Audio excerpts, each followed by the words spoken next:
How's it going, everybody? It is your boy Afro Black coming at y'all with Good. yet another. Are you done? Sure. Okay. I was answering your question. You know what? It's done. You know what? That's the intro. It's fine. Anyways, we got a shit ton of articles tonight. Because I don't have any more words for associating with plural right now. So we're just gonna see a shit ton. We got probably like 24 articles. Granted, some of them are short. So let's go ahead and We got a lot. rip right into it. But to be fair, we did miss last week's episode, to be fair, so it's fine. It's fine. Okay, so Nintendo moves on to brand new Legend of Zelda game, rules out Tears of the Kingdom DLC. So Nintendo has said it has no plans to release DLC for Tears of the Kingdom, and it is moving on to a brand new game in the series. Um, in an interview with Famitsu, IG Aonuma, producer of Tears of the Kingdom, ruled out additional content for the Switch exclusive. There are no plans to release additional content this time, but that's because I feel like we've done everything we can to create fun in that world. It's surprising. It's a surprising decision considering the enormous success Tears of the Kingdom has enjoyed critically and commercially. It sold 18.5 million units as of June 30th, just a month and a half after it came out. That's more than half the total sales of its predecessor, Breath of the Wild, was shifted 30.6 million. It's also surprising given Breath of the Wild did receive DLC in the form of an expansion pass that added the likes of Master Mode, Heroes Path Mode, Trials, and new items. IGN has contacted Nintendo for clarification. Based on comments in the Famitsu interview, it sounds like Nintendo is now thinking about the next Zelda game instead of DLC. However, Aonuma did not rule out a return to the Hyrule of Breath of the Wild and Tears of the Kingdom, potentially setting up a third game. In the first place, the reason I decided to make this a sequel to the previous work was because I thought there was value in experiencing a new game in the Hyrule place, Aonuma said. If that's the case, if a new reason arises, we may return to the world again. Whether it's a sequel or a new work, I think it's going to be a completely new game, so I hope you're looking forward to that. Let's see here. Director Hida Maro also chimed in with his own comment with, we are very grateful that so many customers have been playing Tears of the Kingdom for so long and deeply. We will do our best to make the next game even more enjoyable. So how do you feel about that, Carter? Did you want DLC for Tears of the Kingdom? The only thing that I would say needs any kind of tweaking in that game would be the underground system, which I believe they had commented on in the full version of that interview as well. They said they felt like it was a little bit rushed, and I'm inclined to agree with them just in the whole navigation aspect of it, compared to the Sky Islands and then the Overworld, obviously. Mm-hmm. But on the whole, as far as any giant DLC paid expansion stuff goes, I mean they said it themselves. They've done everything they could possibly do in that fucking sandbox. Fair enough. As much as I love it, I would much rather that they go out while they're ahead instead of just cramming it with shit for the sake of cramming it with shit I agree with that. Quit while you're in a ahead. game that's already borderline bloated with content and stuff to do. Fair enough. Can That's the beauty about sandbox games. Can crank in as many hours as you really want to be honest. It's a Yeah, beautiful and thing. especially a game like that where they've optimized it and spent millions of man hours just testing it and making sure that if you want to tackle a puzzle this way and it gets you to the finish line, you can do that. And that's just it. You're not beholden to it has to be done a certain way. Fair. That is the creativity in handing out or accomplishing tasks definitely gives us some longevity. Beating the game a different way or doing some sort of dungeon a different way or something like that.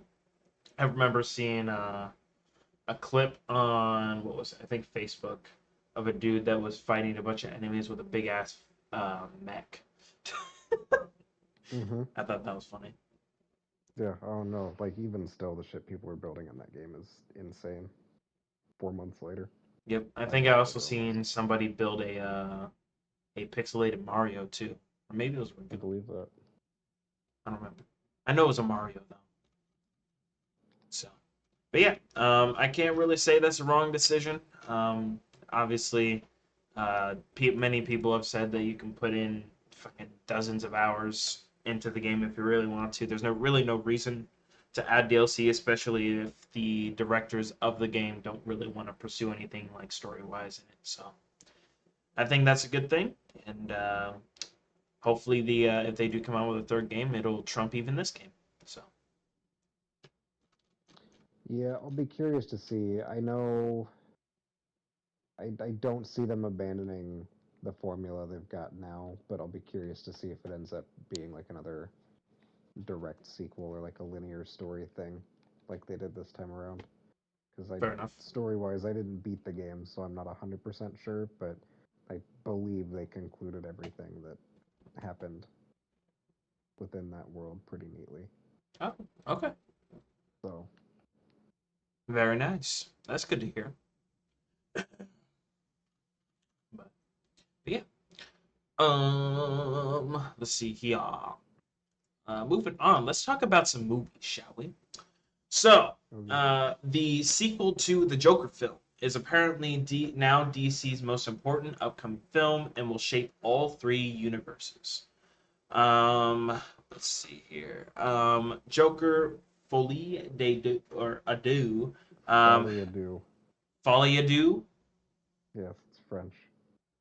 I did guess that part. I didn't know how the fuck to pronounce it though. Okay, so Folie à Deux has several aspects that make it even more important to the future of DCU and Batman Part Two. This importance stems from the failures of the DC film universe of late. In 2023 alone, the final efforts of the DCEU have been box office failures, with Shazam: Fury of the Gods and The Flash ending their theatrical runs as two of the biggest superhero failures of all time at the box office. While Blue Beetle pushes to break even at best, likely earning a little in the way of profit beyond that. Wait, is that movie out? Blue Beetle Yeah. came out last month, dude. Oh shit. How is that? Have you went to go see it? Fuck no. No? I thought you were looking No, forward I to it. am so disinterested. No, I've never looked for the only DC movie I'm looking forward to is Joker 2. Oh, all right, never mind. Maybe that was Julio. But have you heard anything good about it? No. Oh, god damn it. That's so upsetting. I have become so disenfranchised with any superhero franchise that is not Spider-Verse at this point. Fair. I can't say that any other unit or any other movie lines outside of Spider Verse, and I guess Tom Holland's trilogy was pretty solid too. But Eh. those are like the only two superhero trilogies in like the past handful of years that have actually been doing okay. So let's see here. As such, the box office failures of DC EU movies stretch back to 2019, with Shazam being the last DC EU project to turn a profit for Warner Brothers. Holy shit, it's been 4 years. Jesus Christ. Okay. This has led many to wonder whether James Gunn's DCU reboot will suffer as a result, with audiences unwilling to put faith in the DC franchise given the waning of appeal of such and recent superhero movies in general. That said, the upcoming Elseworlds Project Joker, Folie à the sequel to 2019's Joker, has a handful of traits that provide its importance to James Gunn's upcoming movies, as well as Elseworlds projects like Matt Reeves' The Batman Part 2. The first aspect behind Joker 2's importance to the DCU is its predecessor's success at the box office. While Joker is a well-known character within the Batman universe, making a self-contained story with the clown Prince of Crime as the project's protagonist was always somewhat of a risk. This was bolstered even more by the criticisms aimed at Sony's attempts to create standalone villain stories like Venom, with many wondering if DC's attempts at doing the same with their own iconic villains would succeed. Despite the risks involved in the production of Joker, the film became a massive box office success. The film earned just over $1 billion at the worldwide box office, becoming the highest-grossing R-rated film of movie of art all time, the sixth highest-grossing movie of 2019, and the third highest-grossing DC movie of all time, behind only The Dark Knight Rises and Aquaman. With the Joker being DC's last true success, despite 2019's Shazam being the last movie in the DCEU, specifically to turn a profit, Joker 2 is the franchise's best chance to have a big box office hit before James Gunn's DCU truly begins. While Aquaman 2 is still scheduled to release this year, the failures of the DCEU and the growing but lack of interest in generic superhero films may see it fail to be the box office success that its predecessor was. With Joker 2, though, the film retains the best aspects of the first film, from its lead actors to directors, writers, and its unique style and tone. This, combined with the obvious positive response of the first film, makes Joker 2's release date of October 2024 the last chance for DCU to have a true win at the box office and reignite the hope that brand ahead of James Gunn's reboots. How you feel about that, Carter? I I mean, like I just said it earlier, but I have no exaggeration when I say that outside of any Spider-Man movie that comes out, um, I have never been more excited for a superhero movie in my life than Joker 2, or a comic book movie, I should say. Um, because one of two things is going to end up happening with this. It is either going to be the most comedically awful and poorly executed thing that I have seen in years, or it's going to be just as good or better than the original movie, which I loved and thought was fantastic, while also being an incredible musical, which I am a total snob for. Oh, okay. Um, so like it's a win-win for me. It's either going to be really campy bad and I'm going to enjoy how awful they did, or they're going to pull a rabbit out of a hat a second time and I'm going to have a new favorite musical. I keep forgetting that the first Joker film was a musical. It's not. Wait, it's not? Isn't there a lot of No. singing and shit? No. The fuck am I thinking of? It's been a long day. It's fine. But No, that's part of why it's going to be so funny, because of the tonal whiplash from the first one if they don't fucking do it right. all right, fair enough. I honestly haven't seen the first film yet, obviously, so I don't really have any expectations. Well, you need to watch the first one. That's fair. It's one of the few movies I actually physically own. Honestly, I think I own like maybe three Blu-rays, and they're all somewhere in one of my storage boxes. But to be fair, I don't really have anything Well, to play them on. Because I don't have a Spider-Man Blu-ray, Supreme. I don't have a Blu-ray player, and I don't have an Xbox or a PS5. So I have a Hey, GameCube now. hell yeah, dude. You Throw it in on think that bad boy. you think that'll fit in there? It shouldn't Probably. matter. It shouldn't matter if I just trim off the edges a little bit, right? Nah, dude, you'll be fine. Cool. All right, I'll get right on that then. Oh yeah, dude. But all right, so my question would be then, Carter, what do you want to see differently in Joker 2 that would make the movie better altogether? I. It depends Would you like on, some milk? like, honestly, I don't know. Thank This is such a, like, I I'm still partly in the camp of I don't feel like this movie even needs a sequel. You could tell another story in that same universe, maybe, but to say that that needed a direct sequel, I thought it was a pretty open and shut thing. Um, so I'm not sure, but I also know that Joaquin Phoenix is a man of very high standards when it comes to projects that he signs on for. So the fact that they have him coming back for a second movie, which was not originally planned when the first one came out, um, has me pretty hopeful that they're going to be doing something great. That's fair. Because I don't know, like based off of this article, it insinuates that um, Joker 2 is supposed to basically tie into the next Batman movie with Matt Reeves or something. So And I don't know that it came across to me as more of an opinion piece, but I liked where they were coming from because in a sea of modern comic book movies and superhero fatigue, this one has the ability to stand out and do something drastically different and against the status quo. Again, fair. it's like I name one other. I honestly couldn't name another comic book movie that is a musical. Um, if you really want to pull hairs, you could be like, yeah, Guardians of the Galaxy, because music is very intrinsic to the plot of that movie and Star-Lord's character. But this is like a full traditional original musical, which is unheard of as far as comic book movies are concerned. I wouldn't mind a localized story on Joker and Batman again. No, but and part of my problem with that is it's been beaten into the ground the last 15 years. That's fair. I won't disagree with that.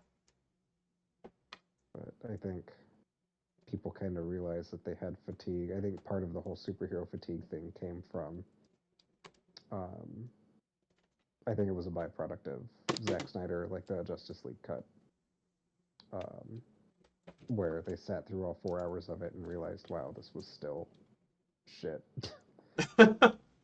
Which I know, as someone who sat through all 4 hours of it, I know it is a lot better than the theatrical cut that we got. But that doesn't mean a whole lot when I That doesn't wanted mean to it's much walk better. out of the theater cut.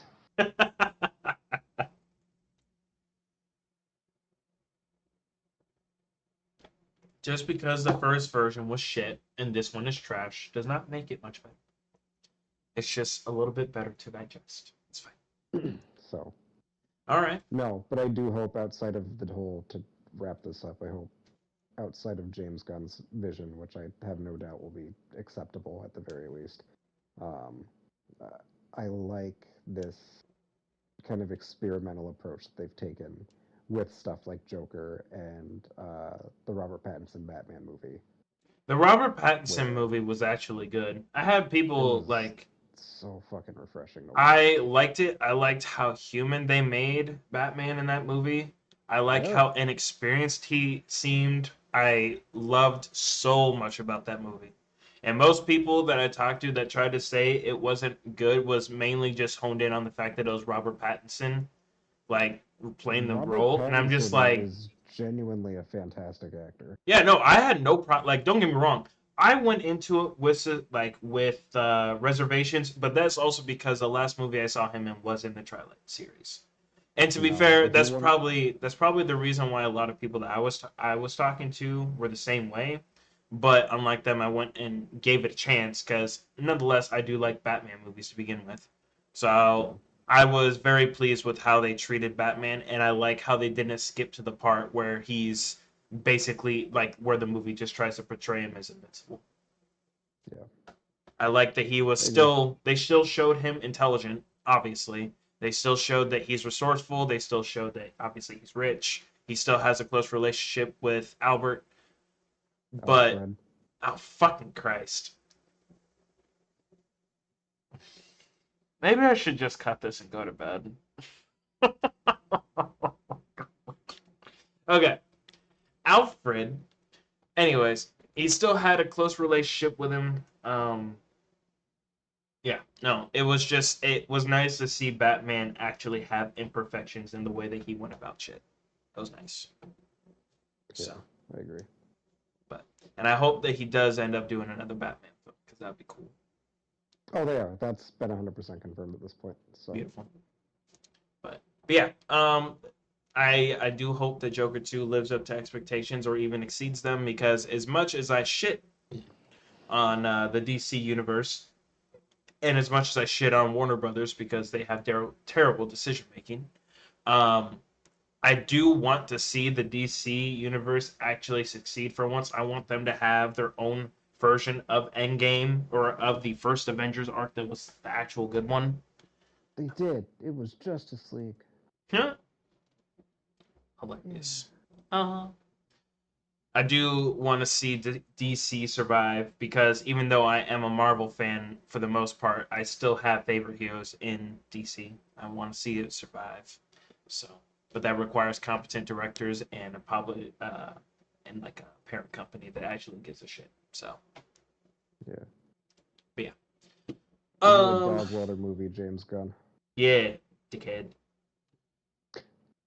Anyways, apparently, newsflash, who would have thought this? GameStop head believes disk drive should be mandatory for consoles. Huh, I wonder why that is. Like the music and film industries, the gaming industry has shown a willingness to move toward a mostly digital future. Currently, gaming giants like PlayStation and Xbox offer all digital consoles, and various AAA titles have skipped a physical release in 2023. Um, Anticipated games like Alan Wake 2 will not be released on disc, but Ryan Cohen from. What are you doing? God damn it, stupid ass dog. Oh, come here. Go. Be gone.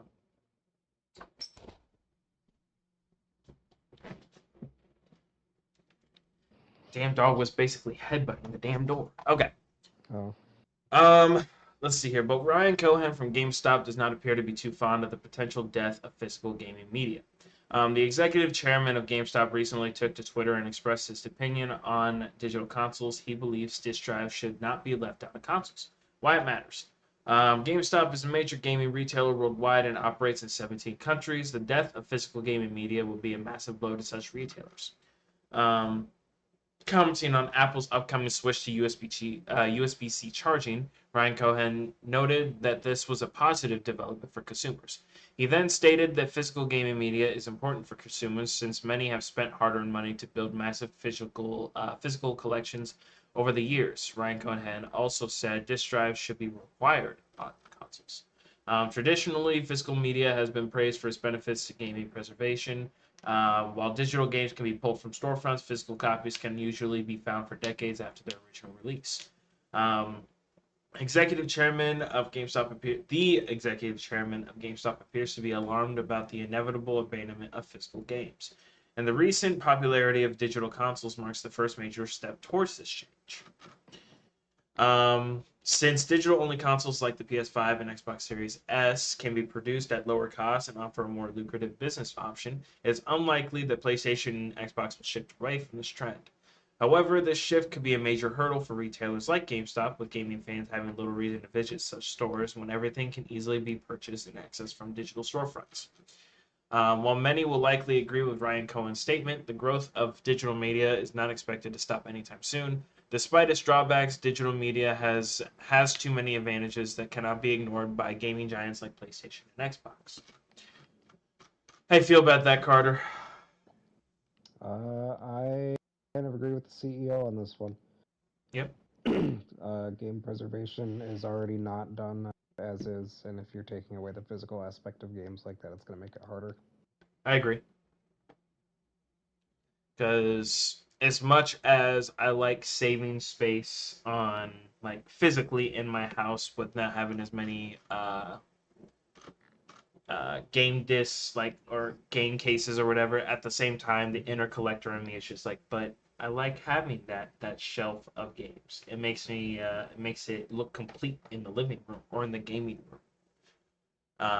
Another reason, Yeah. obviously, for what you said is just like eventually, when it comes to games, eventually they disappear off the storefront. Whereas in physical copies, either A, you could just keep it forever, or B, you can like you'll be able to find it in some sort of odds and end shop or like pawn shop or something like randomly. Um, Yeah, for triple the retail price. True. It depends on the game. If it's not a popular game, probably pick it up for like $2. That's how I got Armored Core Verdict Day. It was at GameStop for like $5. Nice. It was pretty solid. Um, and another thing is while I do think that digital media is eventually just going to take over and physical copies of games are just going to stop being produced altogether, the biggest problem I have with that is game storage size, because it's one thing to have that on PCs, because PCs inevitably on paper should have the upgradability to have multiple storage drives. It's a little bit more limited on consoles because it's not like you can just open it up and add a second SSD or something like that on paper. Mm, actually, that's not true at all currently. For 2 out of the 3. The thing is though is that I think there's only one expansion slot, isn't there? I would have to check the numbers, but I mean, you can slap in up to like a 4 terabyte. I think it's what PS5 supports. Oh, all right. Well, I guess that's not as bad as I thought it is then. But I will say though that even though you can have up to a 4 terabyte, it is only one. What you call it? It is only one slot, and there are quite a few games nowadays that take upwards of like fucking 200 gigs for a single game, unless you're playing a lot Yeah. of indie games. But I would also argue that most people that do have consoles, they may have some indie games on their console, but most of them are AAA. Yeah, totally. Sorry, Markov is an indie elitist, I am. I'm but actively playing Isaac as we do this episode, like I always do. beautiful. But the main point that I'm trying to convey is I do think that ultimately digital is a step up in terms of like the future of gaming, I suppose. The inner gaming boomer in me doesn't want that to happen, but you can't really stop that change, especially when it's more cost efficient.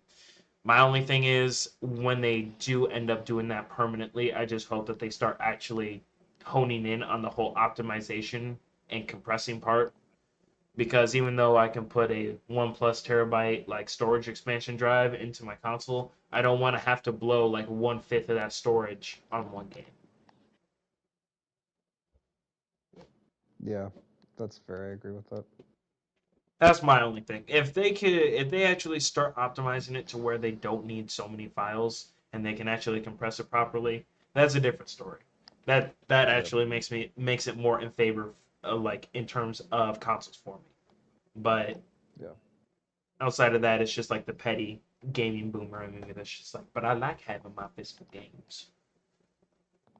Like yeah. I agree.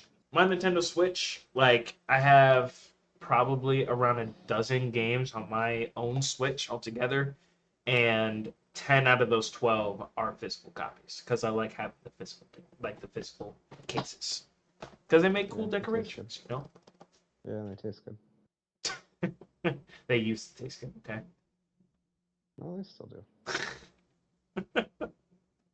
I feel sorry for your taste buds then. No, it's all good. Oh, okay. And obviously, I also understand where the chairman of GameStop is coming from, because obviously, like the article said, the moment that physical copies of games become obsolete, GameStop is, if they aren't already, I feel like they will most definitely go out of business, or they will have to change it to fucking collectible shop or some shit.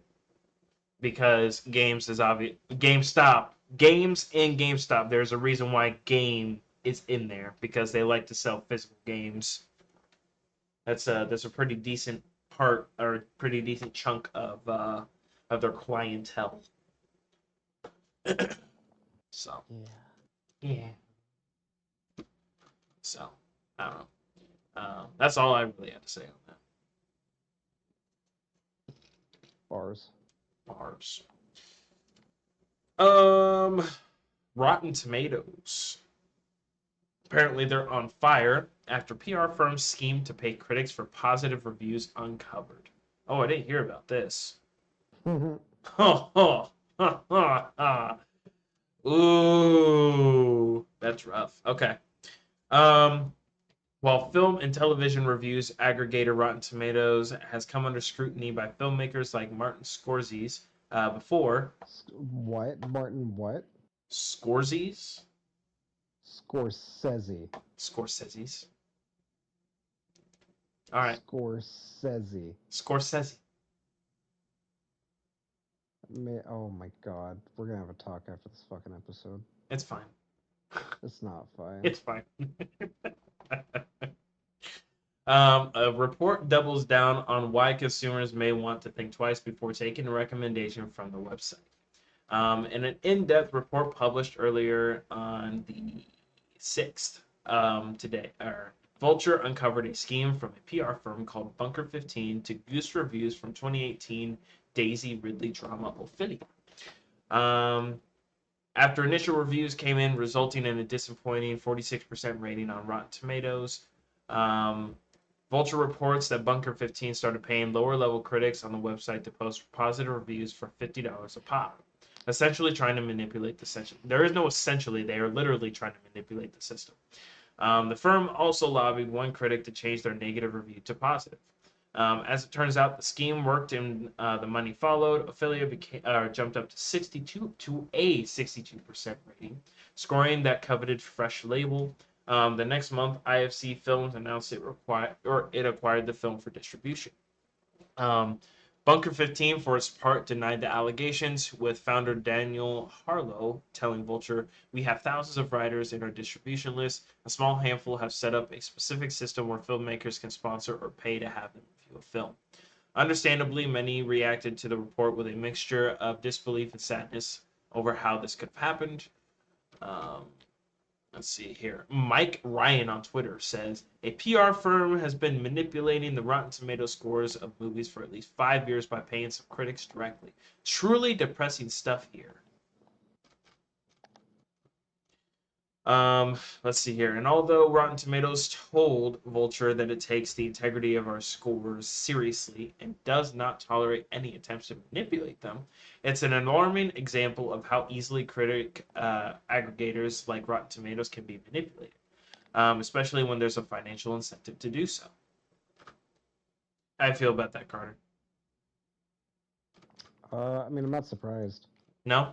There was a similar trend back in the early 2000s where record labels would do this with like songs or artists where they'd be like, "Hey, we have this new band," um, and then they would incentivize people to like play us, even if like the record label knew. And there were times where like the label knew, "Hey, this thing sucks. We know it does, but we put a lot of money into this," and then they would like send the radio stations like kickback or like we'll send you like some free promo stuff or we'll give you concert tickets to give out and then you can have some too. It's like shit like that that would incentivize them to play like fucking Who Let the Dogs Out by the Baha Men like 45 times in a 20-day period. Um, this gave me like similar energy to that, where like obviously there's no telling whether or not there's any like backdoor incentivization for the people that are bolstering these scores up, but it was the same energy, I see. and it's really fucking slimy to me, and that's God, that's got to be such a kick in the ass as like the actor in those movies. Yeah, that's a little bit of a hurt to the self-esteem there. um, I guess when you put it like that, I can't disagree with that. I guess I'm not surprised. I guess it would be especially for lower level or lower or newer, I guess, critics or maybe even ones that just people don't pay attention to. I can understand that, or understanding the incentive is pretty strong. But I'm really surprised at the same time that they did it for $50. Yeah, that's disappointing. Like you could even like ask for 500 or something, or Yeah, you're basically paying for them to go to the theater and watch the movie at that point. yeah, that's not a lot of money to be risking your limited reputation on, my guy. I'm gonna be honest. Yeah, if you have one at all. Exactly. It's just like, come on, have some more self-respect for yourself. You betraying your morals and your integrity should be worth more than $50. Okay. Yeah, depends on the movie. Uh, I suppose. But my question is, so if I remember correctly, did Rotten Tomatoes deny that they knew anything about this? I'm assuming. Yep. Okay. Yeah, it was in the article. Okay. That's crazy. I wouldn't be surprised because I mean, how much does Rotten Tomatoes actually communicate with like the critics? Because like they said, it's just an aggregator, right? Like they don't I was gonna actually. say I always thought it was like a Metacritic thing where they just compile everything that's there and then they let users vote on top of Yeah. it. So I would assume that they didn't really have any part in it. So Probably not. But I don't know. To claim that they didn't know what was going on is a bit too far, in my opinion. yeah, it's very well that they did know. They just didn't give a shit. Yeah. Because like we just said, they're an aggregator. It's not like they directly hired the critics or anything, so they can just simply say, "Yeah, we didn't know anything about it." Well, Everyone's and an with the amount independent. of shit and the amount of shit that's come out the last few years about people like review bombing stuff when it comes out because of like political stuff or other things, like to say that they had no idea, it's just, I feel disingenuous. That's fair. I would say that. Disingenuous. Fair, fair, fair, fair, fair. Okay. Well, Rotten Tomatoes, you done fucked it up. Ban them all. Send them to jail. Moving on to the next thing. We got some Starfield news. So Starfield mods can do anything from improve its systems to break the game, but installing one also turns off achievements. So someone modded that out as well. As reported by VG247, one player has now created a pretty major workaround for achievement hunters on Steam. Brunf on modding website Nexus Mods has created the aptly titled Achievement Enabler mod, which essentially allows endless meddling without any consequences. Without the mod, Starfield saves are very sensitive to exploits using console commands, or installing mods essentially marks the player as a cheater, meaning any saves using them can no longer obtain Steam achievements. While it's unclear if the Steam Achievement Enabler mod allows console commands to be used without consequences, it definitely allows mods. This means players can install some pretty exploitative upgrades that make achievement hunting a lot easier. There is a more innocent side to this, of course, as it also lets Starfield players install mods that just improve certain features without breaking the game and still enjoy uh, achievement hunting. Bethesda's own inventory system has been a big frustration for many players, for example, so someone made a mod to improve it. Turning off achievements for someone installing this perhaps a little too harsh, but adding the achievement enabler mod will allow players to continue as normal. Starfield has been flooded with mods even ahead of its official launch on the 6th, with its 1 million plus players inventing new ways to play this game. The space epic. While some of these, like the PlayStation Studios splash screen, are on the sillier side, others look to address issues with the base version of the game. Um, DLSS support and FOV and an FOV slider were added the first day Starfield became available. For example, but it has not been all fun and games as debate was also sparked over paid mods. Um, how you feel about that, Carter? Do you think that's a good thing to do to enable achievements even after mods are installed and applied, or do you think that Bethesda and or Steam should do something about this? If it's mods, I think it's fine. It's a fucking single player RPG. Let people play how they want to play. It's a Bethesda game, so no matter how long it's been in development, it's gonna be a buggy mess to some degree. I do know that this one is more on the polished side from what people have said, uh, but that's not gonna take away from what it is on the whole. And to expect people to work around, or to expect people to not work around any of the buggier stuff or to not mod the game. Um, I feel like is Bethesda not understanding what their fan base is. Um, Look at Skyrim, look at Fallout New Vegas, look at any other game that they've put out. It has survived and persisted to this day True. because of mods. Yeah. I agree. It's kind of weird that Um, that Bethesda can't put in some sort of request to Steam to try and block that feature on Steam, or to send the request to Valve because of how Steam works. I'm assuming that's like so there are ways to work, and I understand it's not like an official. It doesn't have like Steam Workshop support or anything like that, is my understanding. But there are other games on Steam that have workarounds for mods. Um, I will use Binding of Isaac as an example. Binding of Isaac has an insanely dedicated mod community, to the point that halfway through the game's life cycle, there was a content update specifically to add official workshop support as opposed to backdooring them like you normally would. oh, I see. Um, the caveat for that being you had to progress a certain way into the game before you could play with mods and still earn achievement. Oh, see now I was gonna So say like something about that. for a time it was disabled altogether. But then after you're hitting certain thresholds, I want to say it's after you clear like 9 or 10 runs out of the game. I can't remember exactly what, but you hit a certain threshold and a certain part of the game opens up to you. And then from that point, that's when they go, okay, play with the mods, do what you want. You've gotten the core of the gameplay experience down. Have fun with it now.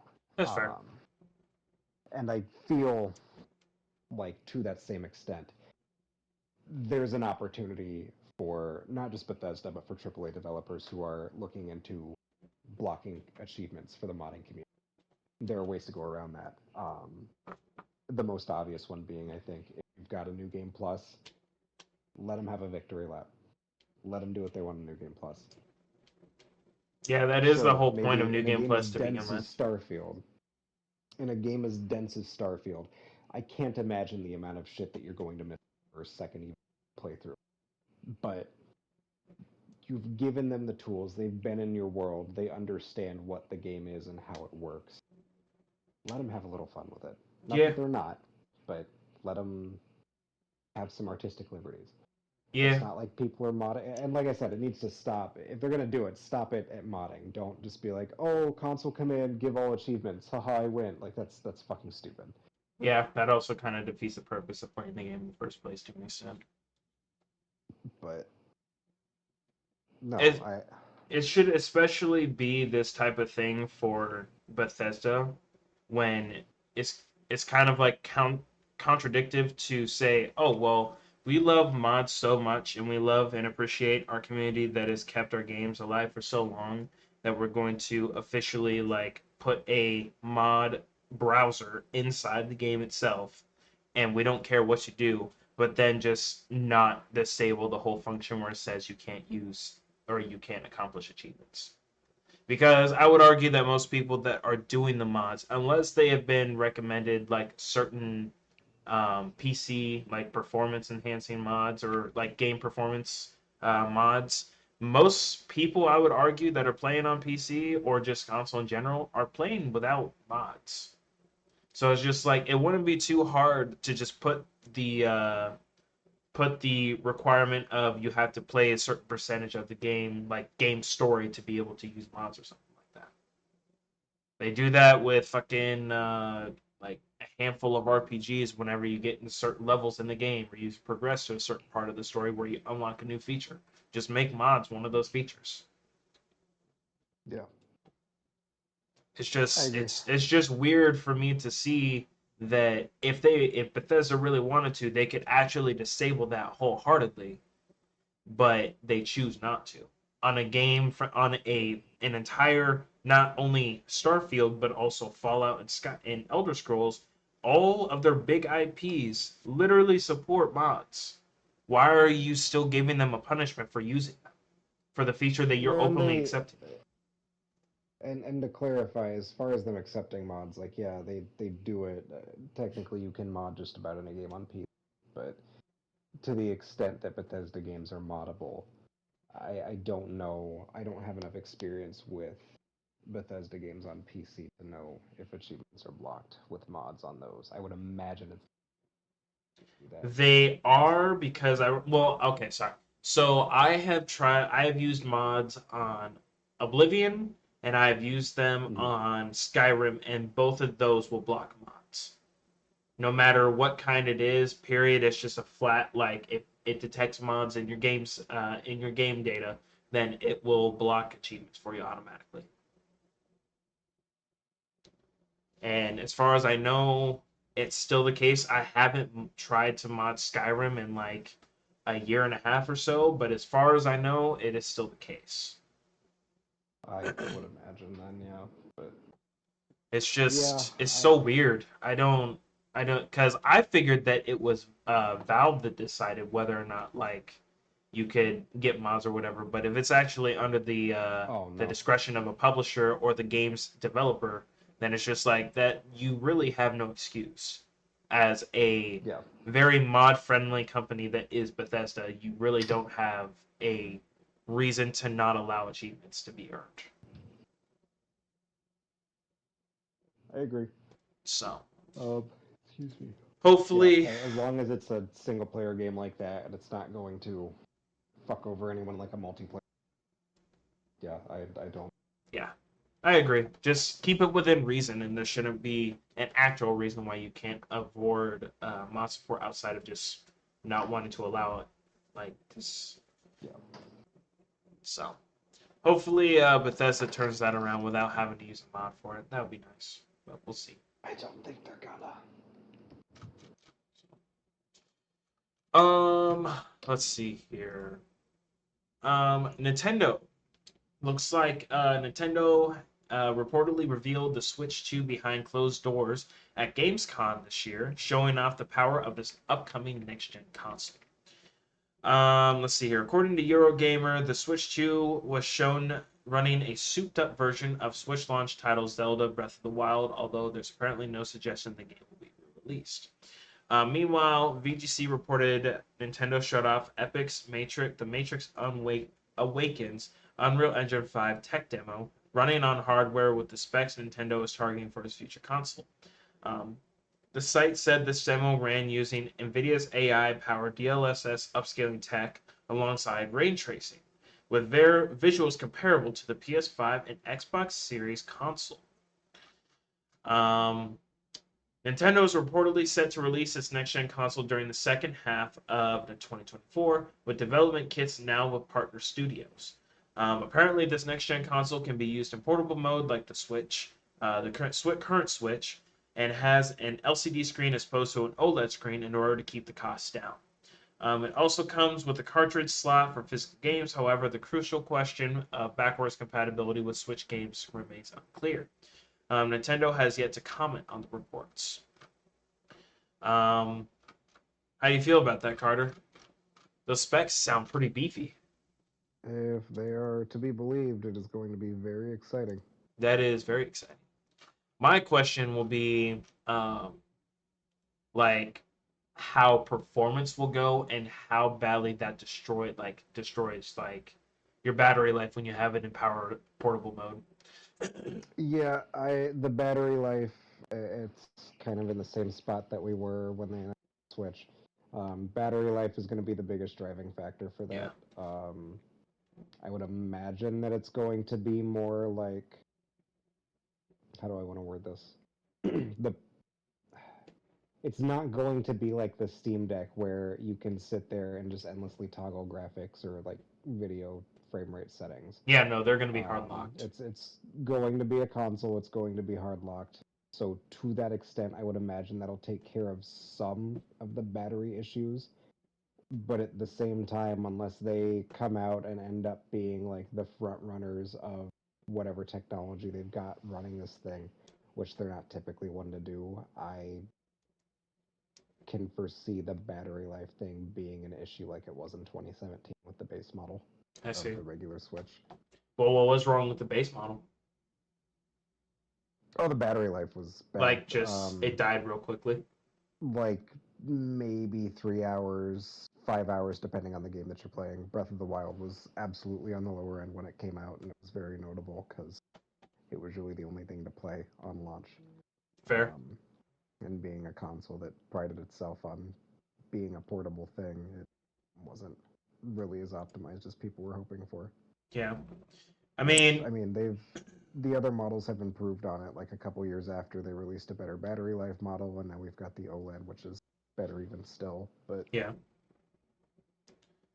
That does help with DLS though, I guess. That should help conserve battery life a little bit because it's going to be trimming down on basically making all the pixels be at the highest resolution compared to just smartly detecting which ones are in view. Not only that, but uh, basically trying to dumb down the picture, but then or default dumb down the basic resolution, but then upscale it to try and cover those pixels that aren't as high of a resolution or as high of a quality. That should help with retaining power and at least help with frame rate. In all honesty, and who knows? Maybe if it's backwards compatible, we'll be able to see Scarlet and Violet at fucking 60 frames per second. easy now. Hey, I have high hopes. Okay, I believe. So, if these rumors are true, that does sound interesting. I don't know how I feel about an LCD screen instead of an OLED screen, but I also understand that they want to keep the prices reasonable. So, we'll have to see on that. I'm also curious to see what the first gen Switch 2 is going to have for screen size as well. Yeah, I I don't know. I think they've dug themselves into a hole a bit, but I feel like it needs to launch with an OLED screen, or they're gonna lose some consumer faith. Yeah, because I mean, it's great that I mean you're putting some actual notable uh, titles on the system that one are going to be on other consoles and two apparently it can even compete with like graphically.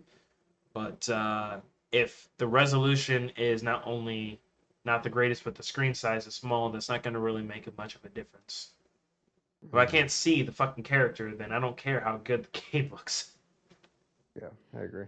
So I Or don't if I know. can't play the game for more than an hour without it cooking in my hands or dying. Yeah, but I mean, it's the first bit of like more reputable, I guess, rumors. So I mean, Hmm. there's no telling what they might change slightly to try and like tweak based on more than likely their own subtle leaks about it.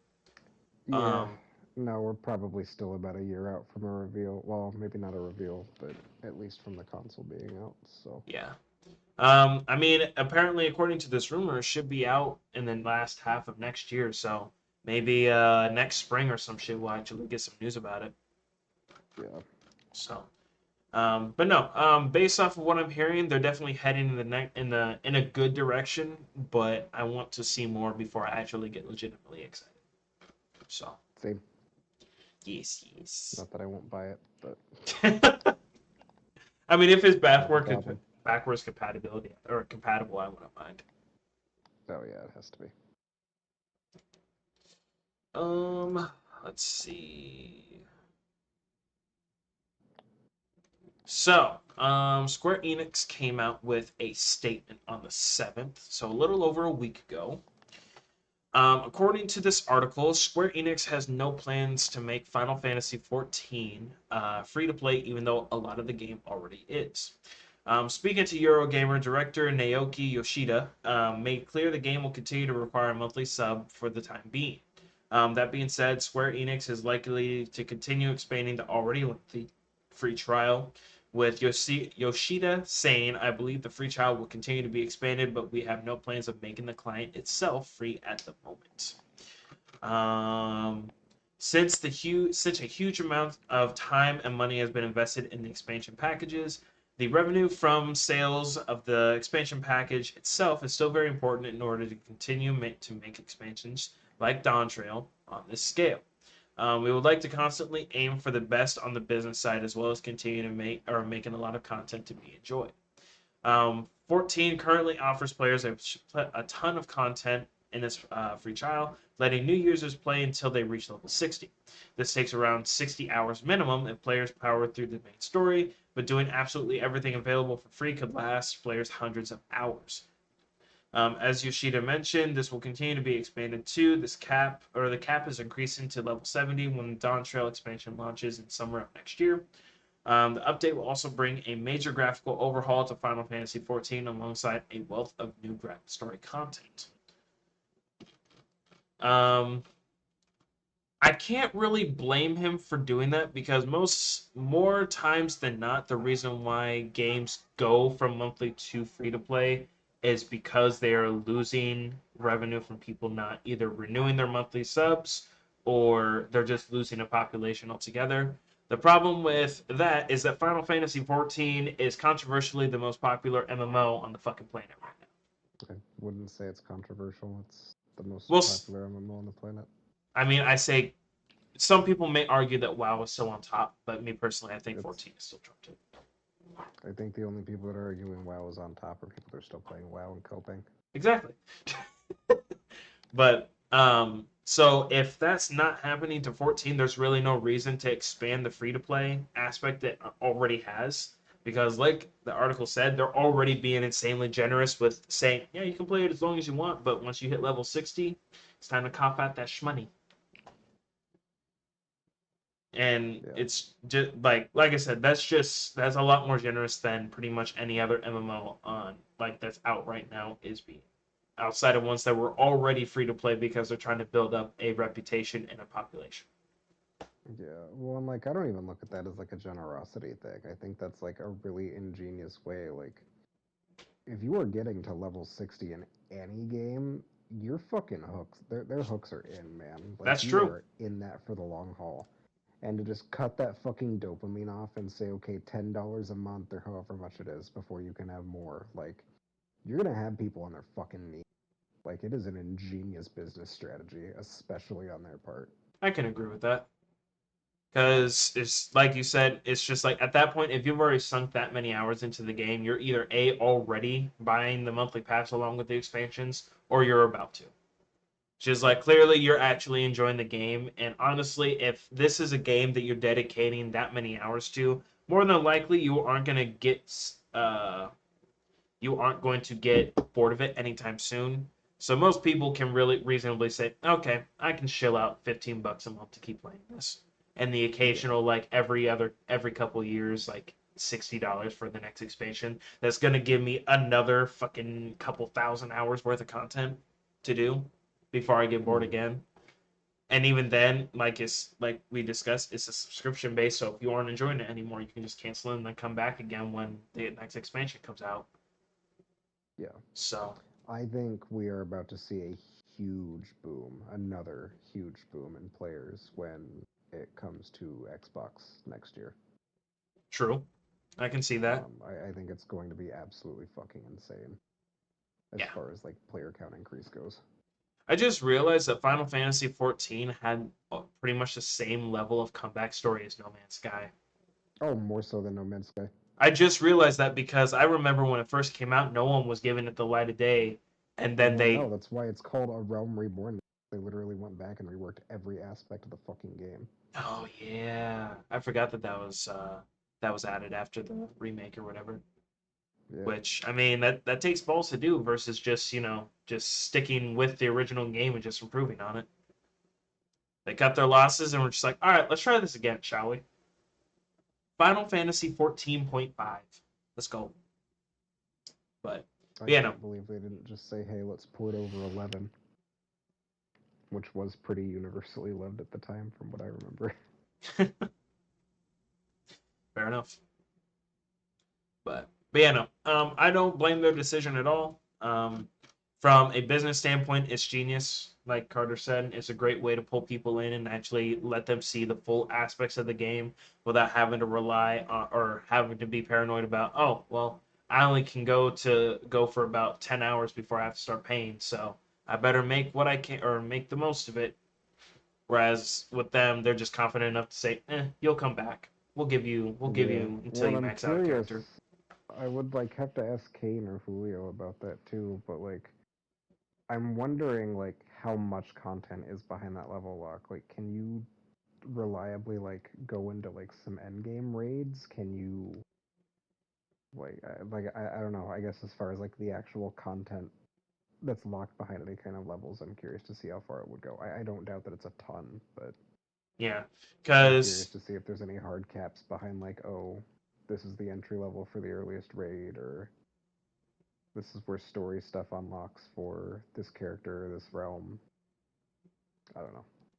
well, it does say here that to be able to get to level 60 around 60 hours minimum if you power through the main story. So I would assume that once you hit like the last chapter or something, you're probably in the late 50s or so. And that could mean that for around your level, you're starting to be able to hit those levels of raid bosses. So I wouldn't be surprised. But the new end game bosses, those are in the expansions and stuff, obviously. So Yeah. it's one of those things where they're gonna have to obviously pay for the expansion's newest raid bosses and stuff. But for the expansions that they give you for free, I wouldn't see why they wouldn't let you experience those expansions raid bosses. I suppose that would make sense considering that's end game, and they probably want people to be able to experience end game before they start paying for it, at least to an Yeah. extent, or like a kind of like a little nibble of it. Yeah. Like I said, I'd have to ask someone I know who plays it even semi-religiously or did at one point. Fair. But yeah, so Final Fantasy 14, gotta love it. Let's see here. Baldur's Gate 3. Speaking of crossplay, so according to this, Baldur's Gate 3 crossplay is on the way, but Larian has said we don't want to put a date on it until we're sure. Um, Cross saves are already supported, but crossplay, which will enable PC and PS5 players to adventure together, needed a little more time. It is now available on PC and PS5, and an Xbox version is on the way as well. And while you cannot play with your pals on the other platforms, Larry and director of publishing Michael Dowse told Eurogamer that someday you will. Crossplay was always in the planning, but we knew it wouldn't be ready for launch. Now said, it's in the roadmap, and though we have an idea of when we'd like to get it ready for, we don't want to put a date on it until we're sure. Baldur's Gate 3 already supports cross saves, which means that if you've been playing on PC and want to move to the PS5 for some reason, you can. Of course, it works the other way around as well. So if you're starting out on PS5 and score yourself a sweet gaming PC for Christmas, you can switch your game over and treat yourself to the whole banana on the way, or the way it was meant to be played. There are a couple of caveats though. Only your 5 most recent saves will be synced, and if you're using any Baldur's Gate 3 mods, your PC saves will not be compatible with the PS5 version. Um, but the implementation of crossplay is a whole different beast. Baldur's Gate 3, like the first two games before it, is a great party-based RPG to play solo, but it also supports co-op multiplayer, which is great for people who want to get together with friends for some proper D&D sessions, but never seem to be able to make the schedule work. Um, Given that, the ability to play with everyone and not just people on the same platform as yours is a big step.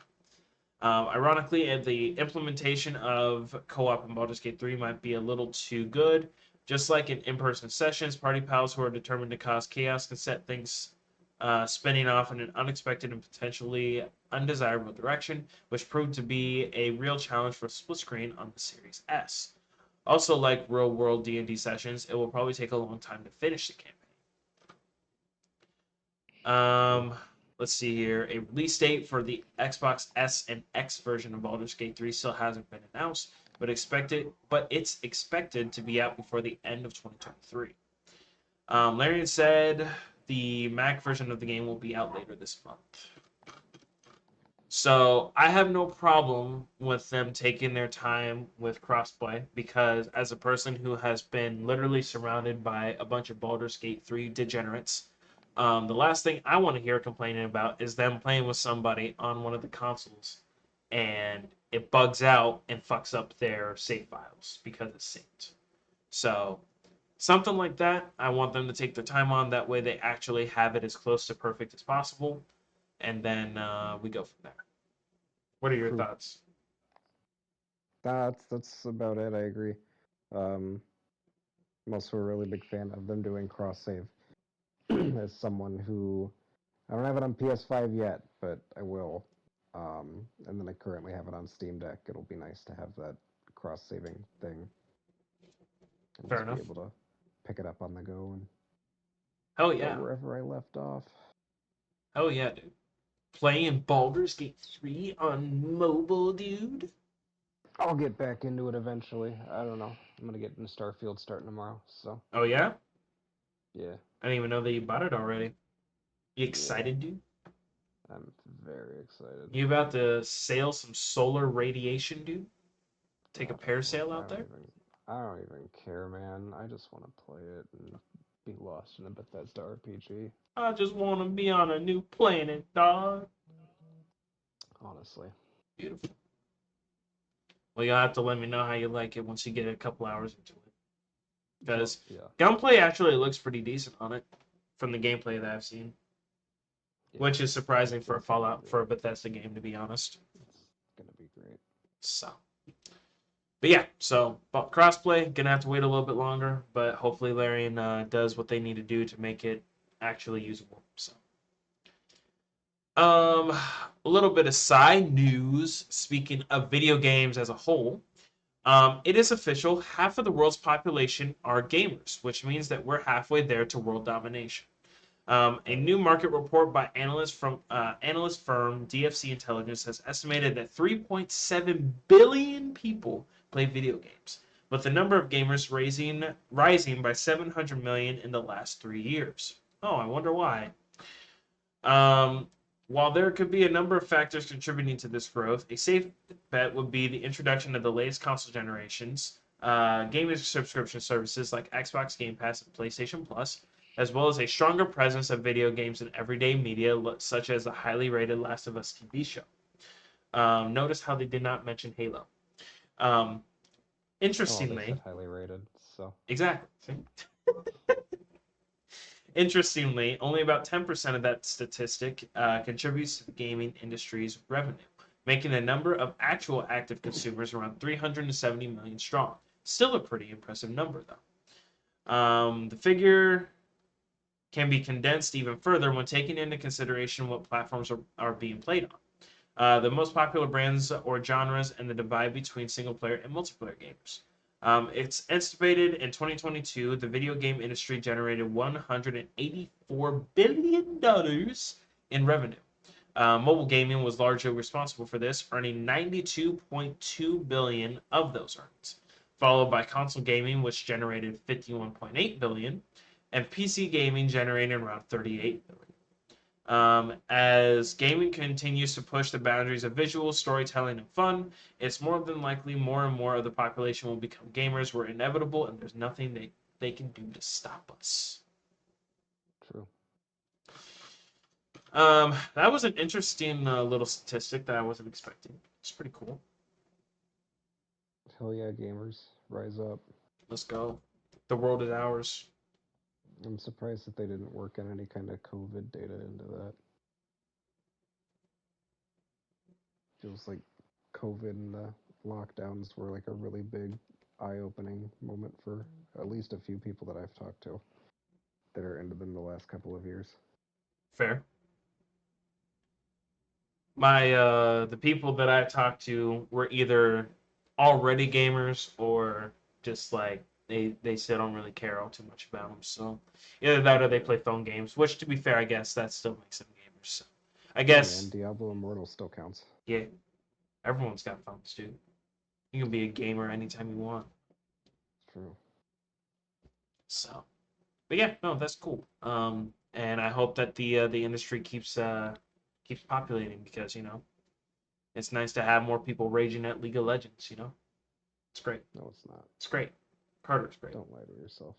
Carter is just great. All right.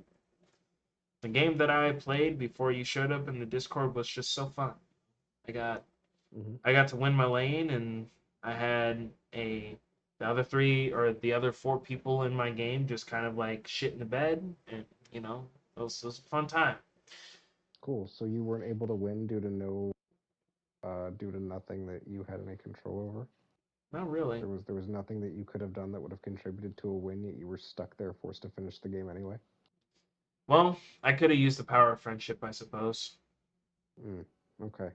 Um, there's a little story that I want you to read Uh huh. after this podcast called "The Tale of Sisyphus." Okay.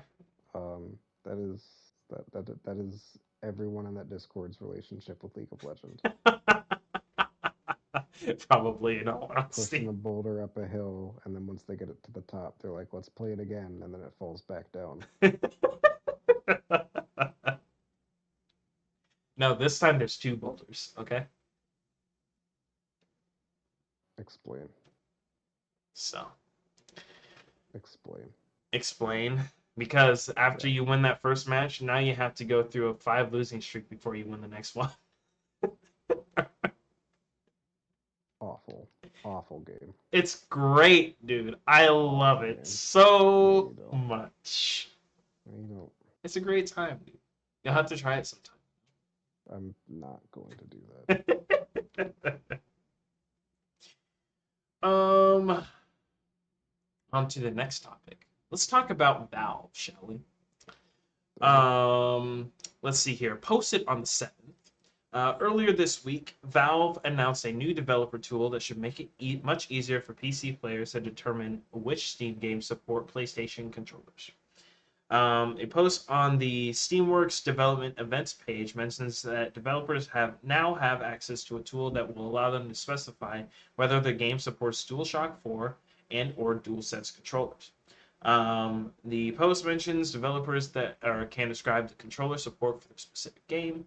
More interestingly, starting in October, Valve will roll out a feature that displays info on the Steam Store and Steam Desktop app, which are allowing players to see which games support either controller. Valve further notes that new filters will roll out on the Steam Desktop client to signify whether a game you currently have in your library has support for the controller for a PlayStation controller. Some browse pages will also be updated to make it more seamless to find which new games are available on the digital storefront that support those specific PlayStation gamepads. The announcement shouldn't be too surprising considering that while PC games are traditionally played on a mouse and keyboard, Steam pointed out that over 87 million users play at least one using a gamepad. Although most, according to Valve, 69% giggity, of these players use an Xbox controller, Steam offers support for other gamepads, including the DualSense and Switch Pro controllers. Not to mention, in recent years, Sony has been porting its games, including Spider-Man Remastered, Ratchet and Clank Rift Apart, and God of War, onto PC and acquiring PC porting specialist Nixie's to or last year. Words are hard. I don't really have much of an opinion on that except for good. I don't really see a downside to that. Obviously, as Markov here is a PlayStation fanboy, I'm sure he also appreciates this. Oh, Um, yeah. can't really see a reason why this would be a detriment. To be fair, I guess a lot of people did use Xbox controllers only or mouse and keyboard for the longest time, but that was probably mostly because that was quite literally the only like console controller that people used back then. Um, but Do you know how jarring it was to watch people play God of War 2018 when it came out on Steam and having a bunch of Xbox button prompts come up on that thing? was it a shock to the culture, Carter? It was a dual shock It was a to doozy. the culture. Ha ha That ha was a ha. that was a PlayStation pun. That's great. I hope you Thank enjoyed you. that one. I did. That's why I said it. Fantastic. Yeah, I don't really have much of an opinion on that. About time. That's about all I got. Hell yeah. So, moving on. Let's see here. Oh, I didn't even know about this. What the hell? Let's see here. The creator of viral Steam game Only Up has pulled the game from the storefront. By the way, this was posted on the 8th, so little over a week. Only Up is a rock hard physics based platformer that went viral in May after high profile streamers and YouTubers showcased their often futile attempts to make it to the top. In an update on Steam spotted by Game or PC Games N, Only Up's creator described themselves as a solo developer and said the unexpected hit was their first experience of video game development. Um, Only Up is a game I did for creativity to test myself and where I made a lot of mistakes, they admitted. Um, The game has kept me under a lot of stress all these months. Now I want to put the game behind me. Let's see here. The developer who published Only Up on Steam under the new name or under the name SCKR Games said they were moving on to their next game, codenamed Killeth. What I need now is peace of mind and healing. They continued. I plan to take a pause, then continue my education in game design and further with new experience and knowledge to direct my energies to my next game with the working title Kith. It will be a new experience, a new concept with realism, a completely different genre and setting, and an emphasis on cinematography. This time, I hope the project will be created by a small team. This is a challenging project on which I want to significantly improve my skills in game design. This isn't the first time Only Up has been pulled from Steam. At the end of June, the game was removed from the platform due to the use of copyrighted assets, but returned a day later with the infringing assets removed. This appears to have been a recurring problem. In an update dated July 5th, the developer said an anime girl asset got into the game by accident, but had resolved the issue with the asset's creator on friendly terms. Thanks to those who noticed the flaws in the game, the developer said at the time, sometimes novice developers find themselves in such situations, and even official marketplaces for developers can sell kits containing other people's assets.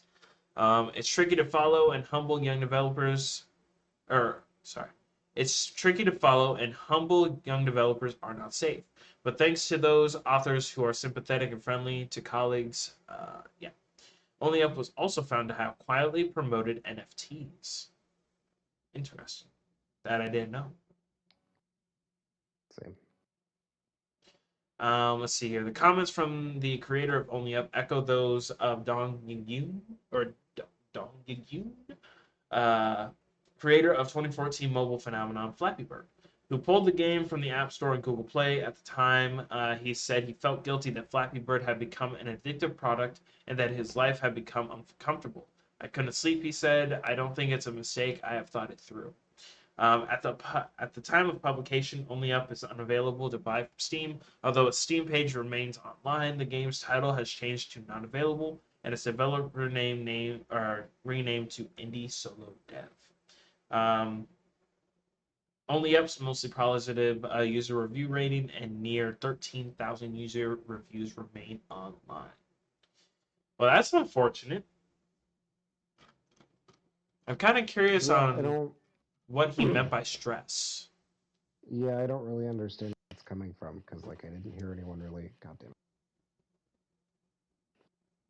Excuse me. I didn't really hear anyone like bad mouthing the game or anything. No, Like don't it get me was wrong. I a was hearing a lot rage of game. bitching, The but vibe that I got. Well, yeah, but like the vibe that I got is it was like that fucking getting over it with Bennett Foddy, where like the whole joke is that it was a rage game or like fucking amateur surgeon or whatever it was. Like it's part of the charm of the game that it's a pain in the ass to get through. yeah, it's not about the end goal. It's about the journey. Yeah. So I don't know. I mean, obviously, I'm not gonna sit here and say, oh, well, he should have gave clarification or anything, because I mean, he is the dev. He was solo making it, and I mean, whatever stress was causing him, but the game, I mean, I can't say that it was wrong for him to do what was best for him. But I am kind of confused on what the stress was. But I wish him the Yeah. best, and hopefully his next game becomes a phenomenon as well. Because I Okay. never played the game, but I saw plenty of people playing it, including Moist Critical, and it was fucking hilarious. So thank you for Okay. the great Twitch moments.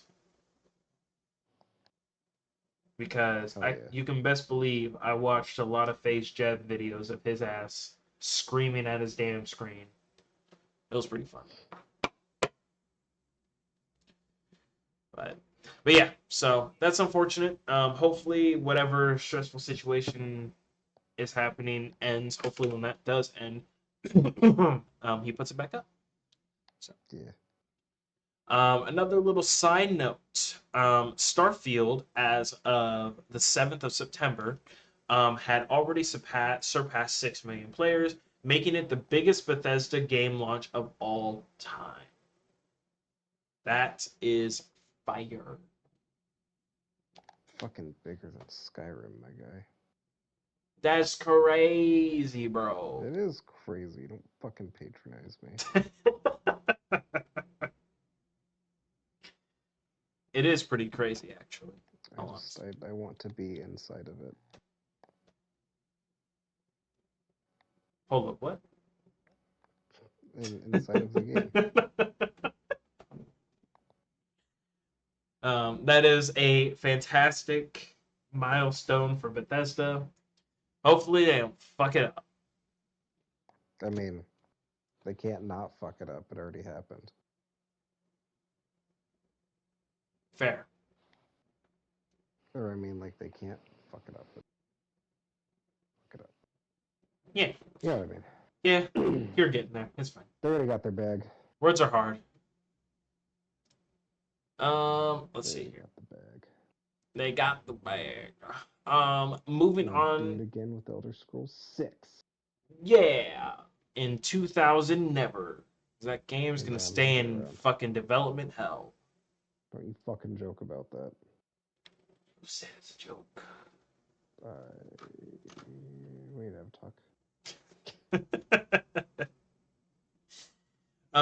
Let's see here. Ubisoft. Yeah. You need to do some investigating. Far Cry 4 Platinum Trophy is unavailable and has been since March.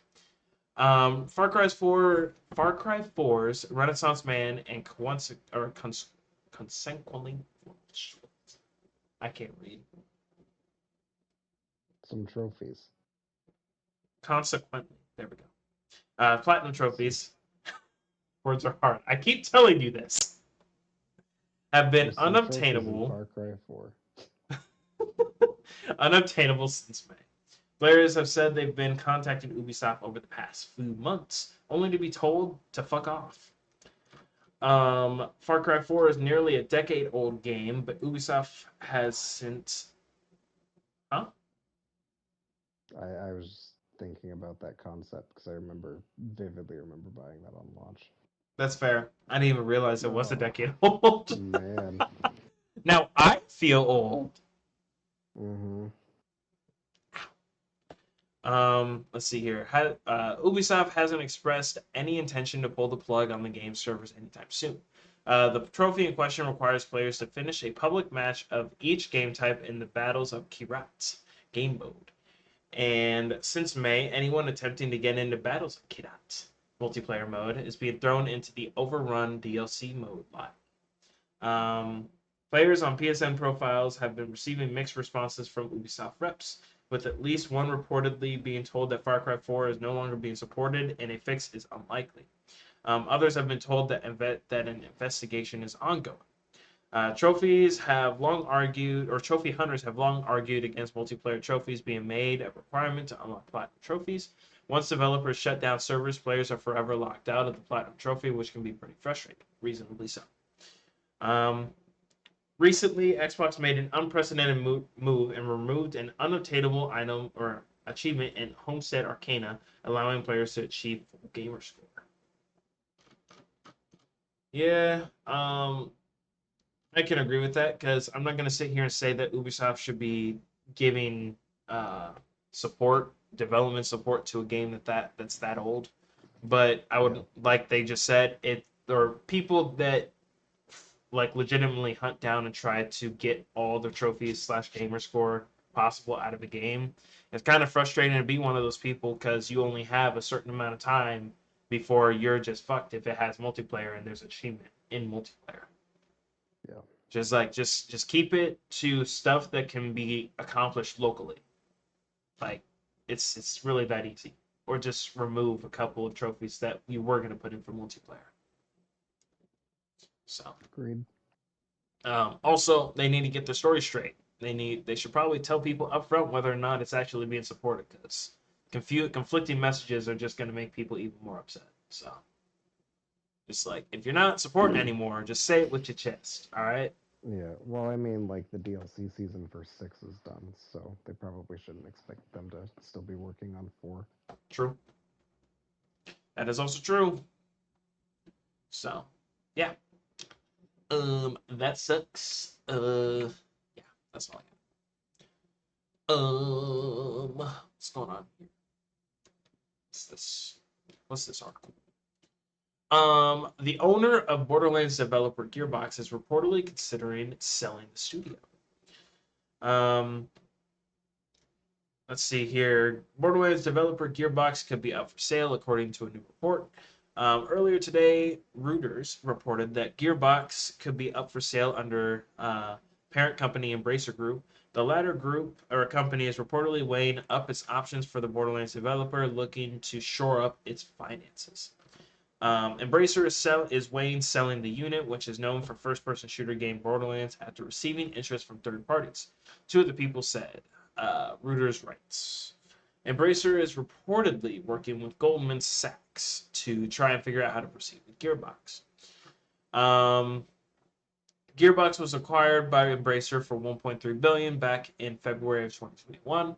At the time, the parent company said it would take the opportunity to expand both of Gearbox's studios, which are currently based in Austin, Texas, and Quebec, Montreal.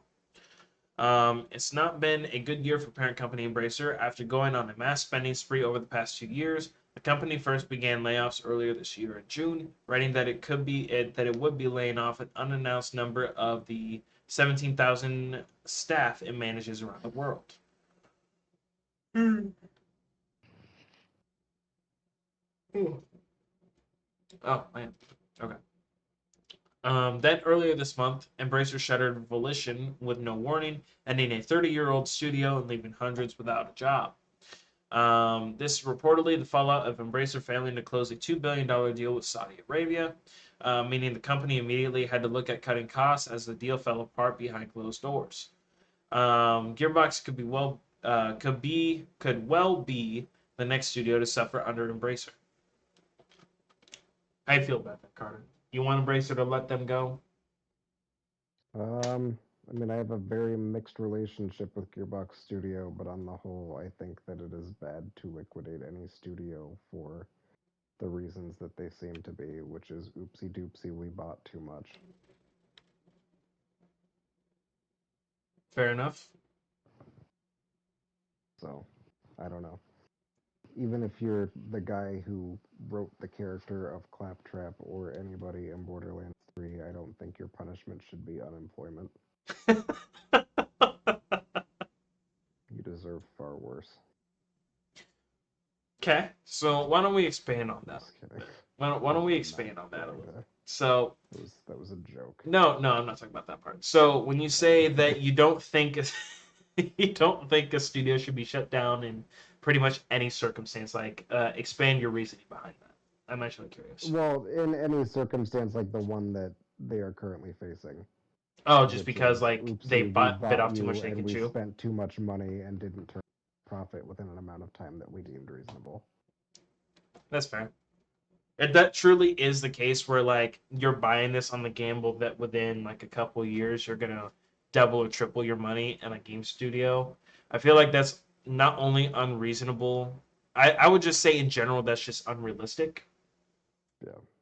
Like whereas if you just make the safer investment of going with whatever is not gonna put you in the red if a couple of them don't do the best, um, I feel like that's just the better option business wise. Like I understand taking risks is part of business, but them relying on Saudi Arabia or like a completely different company in a completely different country to give you a shit ton of money to offset the losses, that seems very I want to say unprofessional. It just seems really reckless.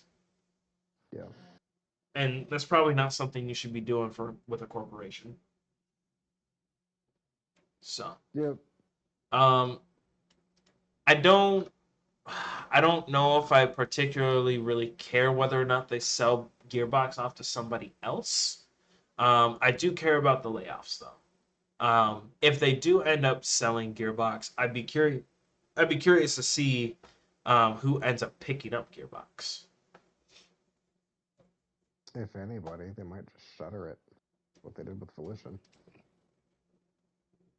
You think they would, even with because I understand that Borderlands 3 or whatever was it a commercial flop? I don't even remember how well it did. No. No, it's sold like fucking crazy, dude. I'm curious actually. What are the numbers on that? Uh, gross. 8 million by the end of 2019. In May of 2022, Take-Two revealed over 15 million. Okay, so it did actually pretty well. So, I mean, In the first, oh my god, in the first 2 weeks, and remember, Borderlands 3 launched as an Epic exclusive. It was like one of the first big ones. In the first 2 weeks, Borderlands 3 sales were responsible for $77 million total out of the total of $100 million of revenue for Epic Games. that's crazy. So, like, literally almost 80% of an entire platform's like, yeah, no. God damn. Commercially, Borderlands is fine. It's Yeah. not going to go anywhere. Yeah. So I feel like and let's compare that to Volition, which what was their IP list? I mean that Saints Row reboot. Yeah. So it's just like, don't get me wrong, Volition did I'm have sure they a did good legacy, stuff. but I mean they didn't really do themselves any justice with not really having like a super successful IP like release in the last handful of years. Whereas Gearbox, even though Borderlands 3 is kind of is it regarded as the not the most hated but the least liked Borderlands out of the three, like the three big It's ones? the most mixed reception. People might argue pre-sequel just because of the way that ended up shaking out with the whole content schedule, but I disagree with that, and I think a lot of people have come around to disagree with that over the recent years. I see. Yeah. I don't know. I feel like That was Gearbox's track record is good enough to where I don't think that they would shut down the studio, but I would not outrule them actually selling them off, I I was gonna suppose. say if they shut down the studio, I'd absolutely see them trying to sell the rights to Borderlands to someone else before they do, That's fair. because I don't think they put themselves in a good position at all if they just say fuck it, we're gonna bury it. Because if the IP is still alive, there's a chance that they can get hired somewhere else. Yeah, Pretty good chance. I mean, I'm obviously game development teams and stuff will be able to get a job somewhere else, but if like you're offering to sell off this IP and then your development team or the development team comes by and says, "Hey, we'll come work for you and help you actually make the next iteration." That's a pretty good amount of leverage. I will say that much. So. I will say good luck to Gearbox, and I hope that doesn't happen. But I mean, if it does, then I wish you luck in finding a new home. yeah. Yeah. So, moving on. Let's talk about some Mario Kart, shall we? Mario Kart Wahoo. Yeah. According to this article released by IGN, Nintendo will no longer release new content for mobile game Mario Kart Tour starting October 4th. Um, Oh, Can you not?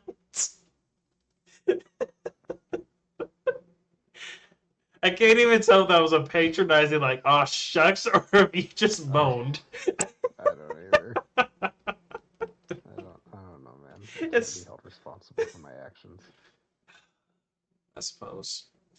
As shared by Reset Era user Poltergeist, um, Nintendo quietly announced the end of new content in an in-game update after a list of upcoming tours.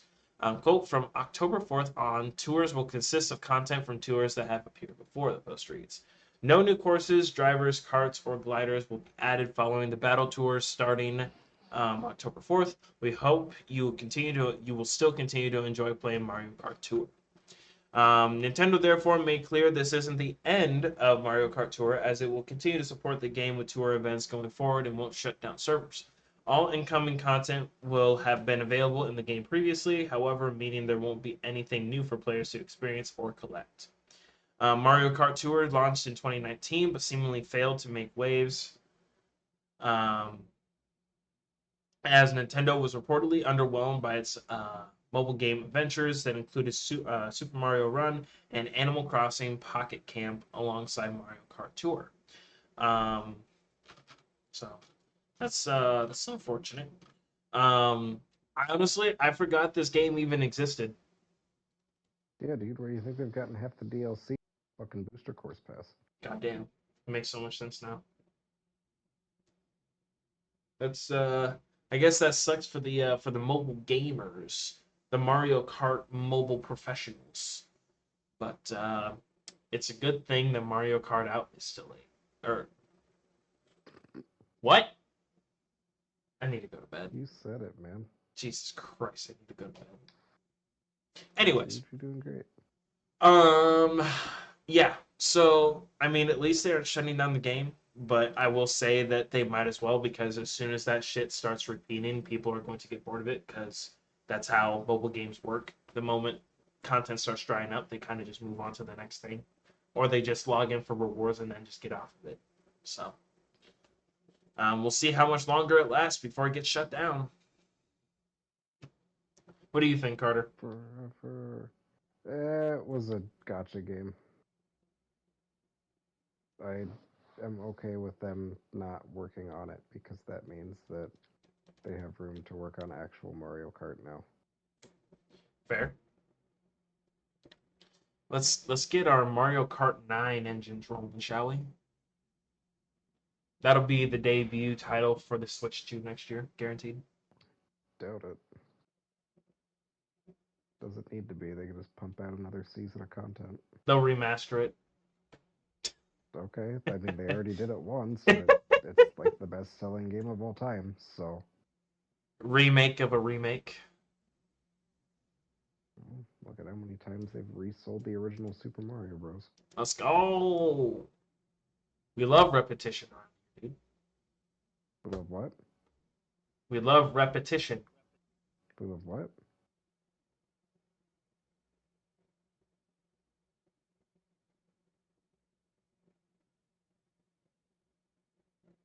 Hello? Are you done? Yeah, you said we love repetition. Oh, okay. Yeah. So, I guess we'll have to. No, there's no C. I mean, it's probably gonna get. I give it a year before they just shut down the Yeah, servers. probably. So, back on to Steam. Some of Steam's oldest user accounts are turning 20 years old as of September 11th.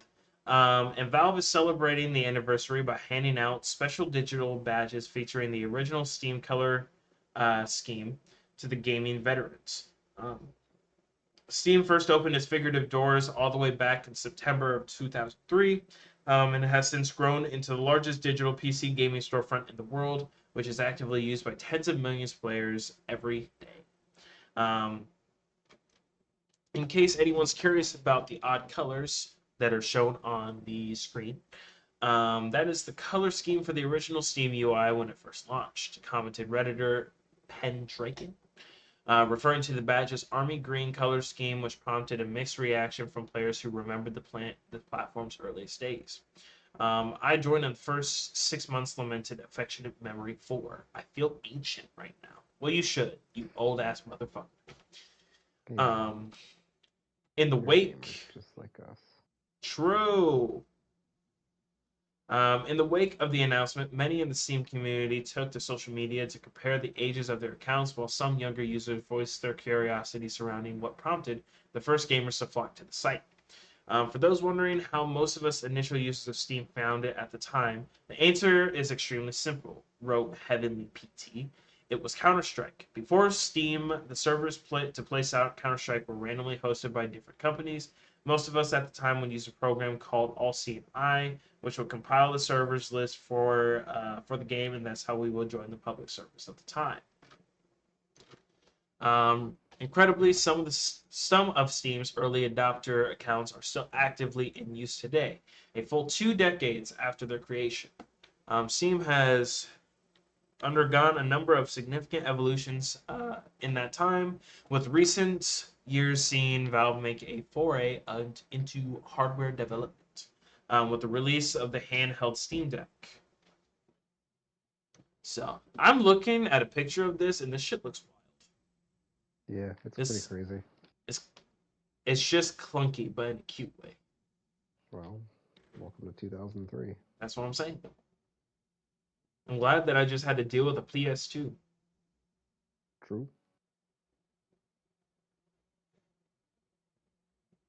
So that's pretty cool. Yeah. Happy Nice. birthday, Steam. Yeah, happy birthday. Happy belated birthday. And I guess happy belated anniversary to the peoples that have been around that long. God damn. I don't care about Can't that. say those men aren't loyal, dude. They pioneers, baby. True. That just sounds like a pain in the ass to play Counter Strike. I'm gonna be honest. Yeah, that's awful. I'm hearing all the fucking loops that they had to go through for that shit. I'm like, god damn. Y'all were determined, clearly. Jesus. Respectable. Let's see. Moving on to the next one. Microsoft is releasing an Xbox credit card this month. Microsoft is partnering with Barclays to create an Xbox MasterCard, the company announced today. This card has no annual fee and will be available exclusively to Xbox insiders in the continental United States, Alaska, and Hawaii starting the 21st of September. According to Xbox Wire, cardholders can earn card points for every $1 they spend on purchases. And in particular, god damn it, buying eligible products on the Microsoft Store will net cardholders 5 times the amount of points, while eligible streaming services like Netflix and Disney Plus will dish out 3 times. Gamers have to eat too, so eligible dining delivery services such as Grubhub and DoorDash provide 3 times points as well. All other types of purchases will earn the regular 1 times rate.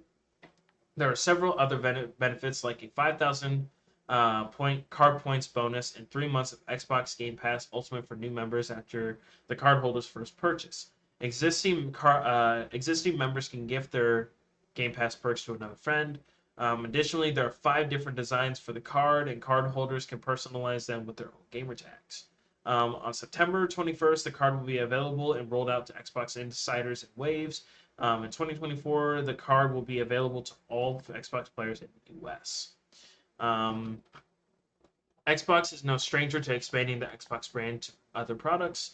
For example, Microsoft created the Xbox Series X mini fridge and collaborated with Gucci for a limited edition $10,000 Gucci Xbox. I'm gonna say this. You know what's better than an Xbox credit card that's really limited? Just getting a regular fucking credit card and just using it wisely. That's my opinion. Um, It seems kind of stupid. to clear the record, we are not financial advisors. Yes, we are not financial advisors. Especially given the nature of my career, I would like to stress that I am not a financial advisor and I am not giving financial advice. Oh, like half seriously though. Like if people took my word for it, I could potentially get in trouble at work. Oof, we can't have So that. Yeah, don't listen I'm to us. not an advisor. Um, Opinionated reasoning would be this is kind of useless to get an X. I mean, unless you really wanted like an Xbox specific credit card, because that'd be kind of unless cool to you have. are like you have DoorDash's phone number saved in your phone or something, like, because I don't know, like some of the point perks sounded pretty nice, and it's really hard to find, especially if they're doing like if it's like a good starter card, like if you don't need pre-established credit. It doesn't sound like a bad starter card because like That's it doesn't fair. have any annual fees and it's got really good reward points for doing stuff like DoorDash or gaming related stuff. I Like if you're guess just going in to I guess in a that younger sense it makes person. sense because it'd be no different. Actually, it'd be more useful than like a Kohl's credit card or a Yeah, Walmart credit card or something like that. So I'll give them that. All right, I'll give them that. It's more useful than those. yeah. Plus, it would be kind of Plus, I cool mean, to have in your wallet. Something interesting, especially with your gamer tag on there. Sounds pretty cool. yeah, it's pretty neat. I'd sign up for it for the lulz. And I mean, PlayStation has one, and no one really talked shit about it when it came out either. So, Oh, I didn't even know that they had one. oh yeah, How long have they had one for? a couple years. Really? Yeah, Oh. Well, I mean, I I don't get have it because I don't need another fucking credit card. yeah, I got one. I'm chilling. I guess to be fair, we weren't doing the podcast back then, so I mean, I probably wasn't paying attention to PlayStation shit Yeah, unless you told me about it or Julio on the rare occasion. no, I think I did. So, But yeah, it's out um, there. but yeah, as a collector's item, that could be pretty cool to have in your wallet. Yeah, Um, there you go. but as for actual practical use, probably wouldn't use it because I already have one card and my credit is pretty established and pretty good. So I don't really need to use it as a starter card either. So it just, Haha, same. Haha. yeah. So it would just kind of chill in my wallet and be kind of interesting to look at every now and then. That's about it. So, moving on back on over to Starfield. Um, Starfield is getting official mod support in 2024, according to Bethesda development team chief Todd Howard. Speaking to Famitsu and translated by IGN, Howard didn't say exactly when official mod support would be released, but did suggest it's likely coming through the creation kit, also available for Fallout 4 and Elder Scrolls Skyrim. Once mods are supported, you'll be able to do almost anything, just like in our previous games, Howard said. Mod support will be available next year, and we love mods too, so we will go all in. Fallout 4 and Skyrim's creation kits let players access the same tools Bethesda used to actually create the games, letting more advanced mods to be created with greater ease.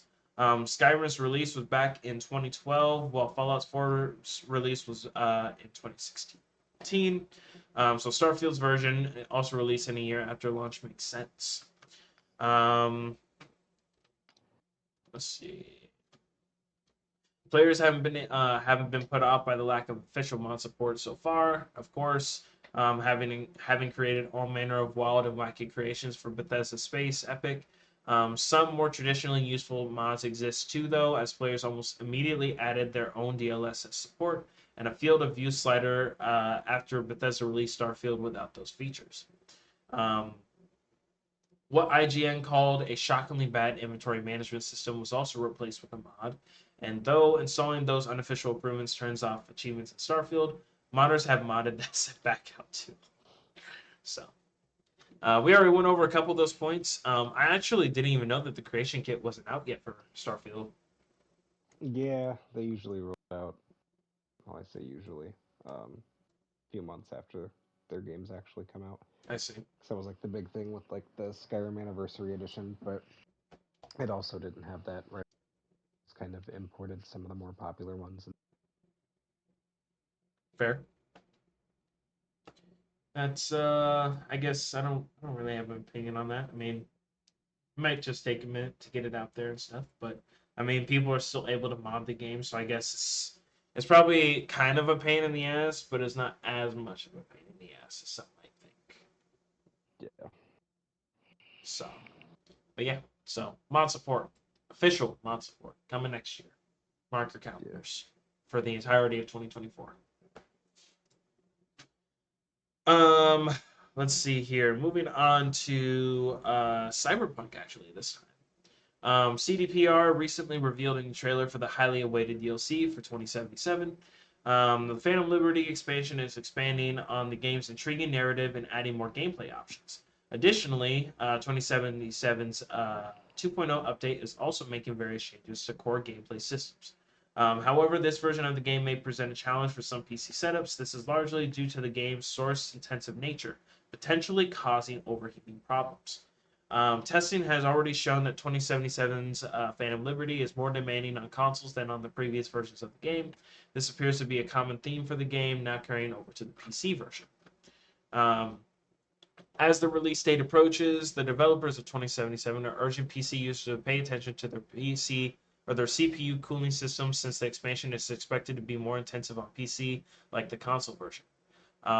Philippe, the lead scene programmer at CDPR, suggests players check their cooling systems and run Cinebench on their setups. This is crucial for a smooth gaming experience as the upcoming update will test hardware capabilities. Furthermore, Philippe emphasizes that even 8-core CPUs may operate at a significant 90% workload while running the game. Afterward, Philippe took some time to the comments, reassuring fans worried about their hardware's ability to handle the DLC.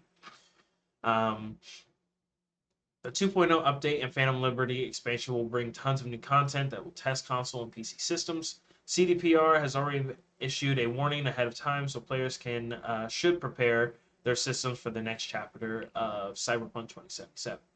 Therefore, it is clear that maximum processing power is needed for an immersive experience, highlighting the need for strong cooling and optimized hardware. So do not get this expansion, let alone Cyberpunk, if you run a goddamn potato. Because you will be the same motherfuckers that will complain that your shit crashed or your fucking CPU got fried, and it'll be no one's fault but your own. Bars. So, I'm even concerned that my computer will even be able to play it, in all honesty, now. They got me scared. Just find out. Uh, Maybe I'll just look around for a 3080 or something. I'll just upgrade. That's There fine. you go. There you go. That's fine. So, Brother just got one. His is working out pretty great. yeah. Yeah. Did he replace his whole computer or just his graphics card? Basically all the internal stuff. He just gutted it and swapped a bunch out. Nice. Good for Added him. a little bit more RAM, but yeah. Beautiful. We love to hear that. But yeah, are you going to be getting Cyberpunk, Carter? I'm gonna wait for people to play it and have it actually be out in the public this time. Fair enough. I started a second playthrough months ago, but then I forgot the game existed, and then the next time I realized it was still installed, I uninstalled it, and then I forgot. I never even finished my first playthrough because it was still in such a bad state when I quit. Fair. Might as well wait until the DLC comes out now. Yeah. See what all the hullabaloo was about. Yeah. So, but yeah, so be warned, everybody. Make sure to be checking your hardware specs. Try and think about, hey, how did Cyberpunk run the first time I was playing it after all the stability updates? If you weren't hitting consistently, probably like 60 FPS at like bare minimum, very low graphics, probably not a good idea for you to get Phantom Liberty until you upgrade your stuff. So yeah. Let's see here. A little bit of side news.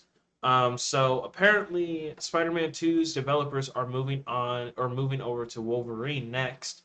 Spider-Man 2 senior cinematic animator Tommy Mann has moved on from the game and is now fully working on Wolverine to speed up the development of the game.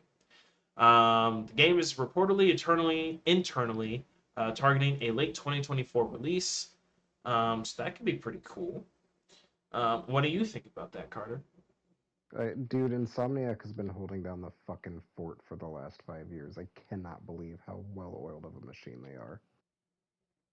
I love it. Especially as far as like, not that I'm like knocking any of the other major first party developers for PlayStation right now, I but will. Jesus Christ. Like the frequency that they're able to churn out these high quality titles. I True. mean, we've had, we've had the Ratchet and Clank Rift Apart that was out within the first year of the PS5. They launched with Miles Morales, which came out a year and a half after, the Spider-Man PS4 game did. Now we've got Spider-Man 2 coming out next month. Um, and then if they're able to meet that deadline, if that 2024 release date is like a legitimate thing, that's almost 5 games in 5 years.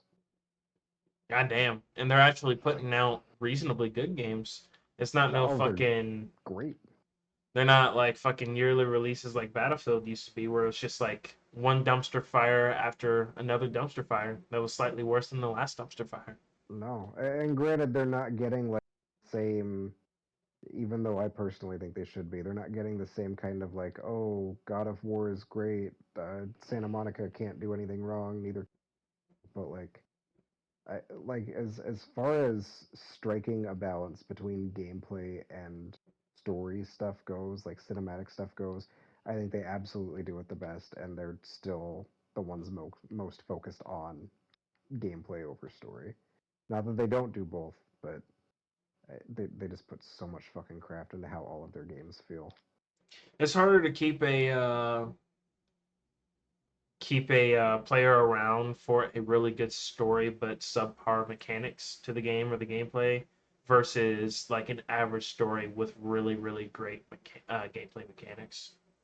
Yeah, well, and that's not even to say that their stories are average. No, Like no, I'm not fucking saying that. I'm just saying like that's no, I like know, but like for you to be able to hold on to an audience just through story alone for a video game is extremely fucking hard. That is a lot of time sunk into like pretty much the entire aspect of telling a story, whether it's like the power system, the narrative, how good the or how the characters interact with each other, um, point of conflict, coming up with a good anti, like so on and so forth. It's a lot harder to keep people's attention on something like that. yeah. So, um, definitely, I like this portrait or this thumbnail of like the Wolverine graphics. I wonder if this is like an in-game model or if that's just Think it's a fan mock-up. They haven't really released anything other than that teaser trailer they dropped when they announced it. oh, I see. I see. So, Okay, but yeah, no, I'm definitely looking forward to starting to see some shit about that. That sounds interesting. let's So, see. wasn't really expecting them to move on to Wolverine. Well, To be they fair, I haven't didn't know announced that they anything were. else. I honestly didn't really think of what they might move on to next. But now that I'm thinking about it, I thought like I would think they would want to move on to Deadpool next. No, I mean they announced the Wolverine game back at like the PS5 reveal showcase in 2020, no 2019. Oh shit! All right, never. So this has been in the works for about 3 years at least. Goddamn. It's been public knowledge that long anyway. But Oh, okay. Well, I hope they get to make a Deadpool game. That sounds fun. we'll see. Last Deadpool game didn't turn out so great. What the hell is the last Deadpool game? The one that Activision published. Is that X Men Origins? Nope, it is an actual Deadpool game. The X Men Oh, Origins game is actually really good. Like way better than the movie. that's There's not saying no fucking much. reason to be. Well, I mean, like as far as licensed games go, it's like fantastic. Oh, all right. I'll take your word for it. Let's see here. Think about speaking of I'll take your word for it, and that's surprisingly better than I thought it was. Apple says its iPhone 15 Pro represents the next generation of mobile gaming, with support for console and PC games previously unavailable on mobile hardware. Revealed at the Apple Wonderlust event, Apple 15 Pro or iPhone, Apple, Jesus Christ, iPhone 15 Pro is getting a lineup of AAA games, including native versions of Resident Evil 4 Remake, Resident Evil Village, Death Stranding, and Assassin's Creed Mirage. Apple also teased huge performance upgrades and ray tracing for gaming on iPhone. What the fuck? Okay. This represents a huge milestone for mobile gaming, as Assassin's Creed Mirage's release on the iPhone 15 Pro will mark the first time that a console/PC Assassin's Creed game will run natively on iOS. Not to be confused with cloud streaming or the upcoming mobile-only Assassin's Creed game, it appears to be the full version of Mirage, and these other titles will be available on iPhone 15 Pro. We'll have to wait and see how well these games perform and how AAA games impacts the iPhone 15's battery life. But the idea of playing modern AAA games on a mobile hardware is fascinating. As for release timing, Resident Evil Village, Resident Evil 4, and Death Stranding are coming to iPhone 15 Pro and Pro Max later this year, while Mirage is coming in the first half of 2024. Mirage is also set to hit PS5, Xbox Series X and S, PS4, Xbox One, and PC on October 5th, meaning the iPhone version is coming a bit later than the console PC release. Um, Apple says the Pro class GPU is 20% faster, featuring a 6-core design with a better peak performance and energy efficiency. Apple says its new A17 Pro enables the next level mobile gaming with fast and efficient performance and hardware accelerated ray tracing. Huh. So this is what you got so excited about a few days ago. Yeah. Um, I'm curious how the fuck they actually managed to pull that off. I'm gonna be honest, I know. because if You they're went able with to that do said you didn't this, fucking care. if they're able to do this, what the fuck is Nintendo's excuse? Is my question. Yep. And even Steam Well, or I mean, Valve. I like Nintendo. I will give them the defense. It's at least partially an affordability thing. Like this new iPhone's still like $1,400, Yeah, okay, yeah, that's true. All right, fair enough. I'll give you that. so at It's least definitely in a part, cost it's or cost related. I can understand that. yeah. But yes, as a concept, I agree. It's yeah, That's fucking crazy. wild. That depending on how well it goes, it might get me to switch back again already. I just I'm curious about battery life and how fucking badly my hands would hurt trying to play a AAA title on the phone Yeah, though. well, and I mean, within the last couple of years, they've also started having pretty decent Bluetooth controller support on a lot of stuff. So maybe And I'll let that carry over. they have those one controller attachments or whatever that hook into the charging port and stuff Yeah, too. yeah. No, I imagine they'll have a few different controller methods supported. It'll only be a minor cost of $300 for your Apple phone. Well, unless they let you use any Bluetooth controller. Oh, but it won't work as well. Come on, Okay, will it work? who knows?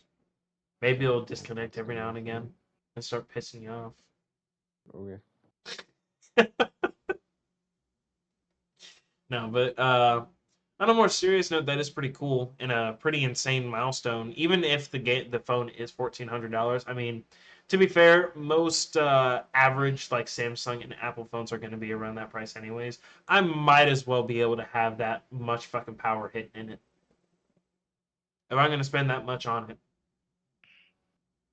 Because my flip Yeah. was, I think the MSRP on a flip is like $1,100, and it can't do anywhere near that shit. So. And as for Yeah. the Fold, I don't really know what the specs are on that. So I mean it's beefy, but it's not running Resi 4 remake. I'll tell you that much. fuck no. I don't think any Samsung phone out right now can do that. Yeah. So, but yeah, no, that sounds hella interesting. And whenever that phone does come out, I cannot wait to see people trying to play those games on it to see what the FPS and the performance looks like. And also, once again, to know whether or not it's going to burn the shit out of your hands trying to play them in the process. Yeah. That's the ultimate showdown is the fire hazard. Yeah. So, so yeah, I'm definitely looking forward to seeing more information on that. Moving on to the truly elite of the elite space exploration games. Hello Games founder Sean Murray announces that No Man's Sky is having its best month in years, over 7 years after it first launched. Just over 7 years after the game first launched, No Man's Sky is having one of its best months ever and its biggest in years, according to Sean Murray. When it first launched in 2016, the sci-fi exploration game was generally considered a disappointment by fans and observers. Hype surrounding No Man's Sky had been high, but unfortunately, the title failed to live up to expectations and received mixed reviews. Thanks to efforts by developer and publisher Hello Games, however, this reception was turned around over time. Thanks to numerous patches, updates, and expansions, No Man's Sky has joined the ranks of disappointing games that redeem themselves after launch. What began as a frustrating slog has become an immersive exploration sim that allows players to explore a living galaxy full of interesting characters and wondrous sights. Now it seems that record number of players is diving into this world and experiencing it for themselves. On Twitter, Sean Murray has shared the news that No Man's Sky is currently experiencing its best month in the past several years. His announcement did not offer any concrete numbers, but it did emphasize that players are joining in all across the platforms the title is currently available on. It also didn't speculate. on why the game is suddenly seeing a resurgence in popularity, but it seems quite possible that the recent release of Starfield could be a contributing factor. There are ways that Starfield compares to No Man's Sky in its emphasis on space exploration, albeit with its own unique approach. So the new adventure could be encouraging gamers to find other ways to travel a mysterious galaxy. How you feel about that, Carter? You okay with giving No Man's Sky some more flowers? Yeah, no, I'm good with that. I've had a ton of fun with the last update they've done here in the last couple months. That's fair. It's pretty great. I have yet to come across the new race they've put in because I have yet to get to the end of the main campaign on my current profile, which is when you run into them. Um, so I'm still kind of pushing for that. But no, I mean, as far as the actual like current numbers go, I would say 100% at least to some degree. It's got to do with Starfield and, for lack of a better phrase, copium for people who can't play it for one reason or another. Yeah. So then, Um, if we pull those numbers, a lot of them are going to be on not top of the line PCs or PS4 or Switch. I mean, like, it's on all platforms, but is none it of the really platforms on run all Starfield. platforms? I mean, yeah, It is, but it isn't because the performance, man. it It's runs not great as on immersive. Switch. We don't talk Runs about that. great on Switch. I don't believe The that. Switch port of No Man's Sky? Oh, sorry. I thought we were talking about Starfield. Oh, Sorry. no. God, no. That's what I was saying. I was like, there's no way in hell they optimized that for the Switch. No. But yeah, no. They didn't even optimize Fallout Shelter for the Switch. That's a fucking mobile game. I do remember you saying though that it ran pretty smoothly on Switch though. No Man's Sky, anyways. No Man's So, Sky? Hell yeah, it's fucking beautiful. yes, sir. Yes, They actually, sir. that was part of the big update that they rolled out for this last content drop, was like some upgrade to like their anti-aliasing shit. So Oh yeah, it's just fucking smooth as a baby's butt. we love it. But yeah, I'm happy that No Man's Sky is still getting resurgence of players. These new updates are clearly quality enough to bring back, veteran players and even convince people to keep buying new copies and stuff. So can't say anything, but I'm happy for them. Just don't let your next game be as much of a fucking train wreck on day one, and you'll be fine. So, let's see. Get rid of that. The fuck is this? Oh yeah, I forgot about this. So, Disney. We're gonna talk a little bit about Disney and not about their new TCG. Disney fans with an extra $1,500 to spare can soon pre-order the massive new Disney Legacy animated film collection on Blu-ray, which includes Jesus Christ, 100 Disney and Pixar animated films plus tons of special features and collectible merch. The collection doesn't release until November 14th, but pre-orders will be available at Walmart starting the 18th of September. Despite the hefty price tag, we'd expect pre-orders to sell out fast. While the collection isn't the full Disney library, the 100 movies included are among the studio's best, starting with 1937's Snow White and the Seven Dwarfs through 2023's Elemental. You can check the full lineup of movies included in the collection below.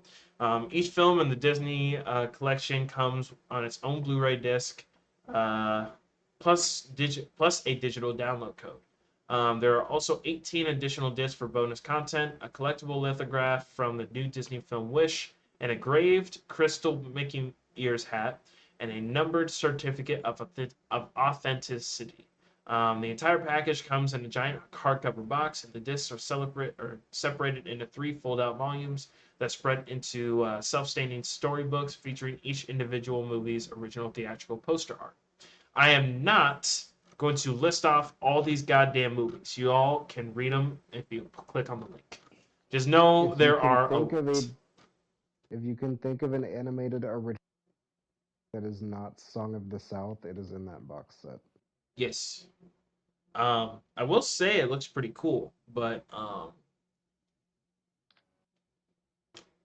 I'm not spending no $1,500. Yeah, same. It's It's 100 bucks cool. plus anyway.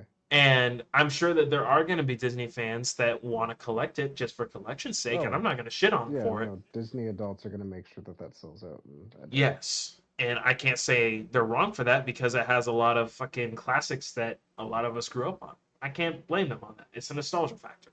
But I personally do not like Disney enough to fork over that much money on it. I think that it's cool. I think that it's an interesting piece to keep in your house. It gives you a lot of replay value without having to fork over money for Disney Plus or anything like that. It comes with all the discs in their own little pockets. That way you don't have to have 100 different fucking cases. Um, there are definitely upsides to it, but it's not for me. But I respect it, and I'm sure that this thing will not have any problems selling out. None whatsoever. True, So, so Disney adults, there you go. There's something for you. true. Moving on to something that's hilarious. Unity. I don't know who has and who has not heard about this, but according Oh, okay. to, I don't remember who told me originally. I think it was Bobby. But Unity's new runtime fee will kick in after developers cross specific revenue and install thresholds. Um, the cost of using Infinity or Unity as a game engine is once again about to increase. Starting January of next year, the company will begin charging what is being called a Unity runtime fee that is based on the number of users installing games built on the widely used engine. The runtime fee will kick in after developers cross specific revenue and install thresholds that scale with different subscription plans. For those on Unity Personal or Unity Plus licenses, the fee will kick in after the project crosses both $200,000 in revenue over 12 months and 200,000 installs.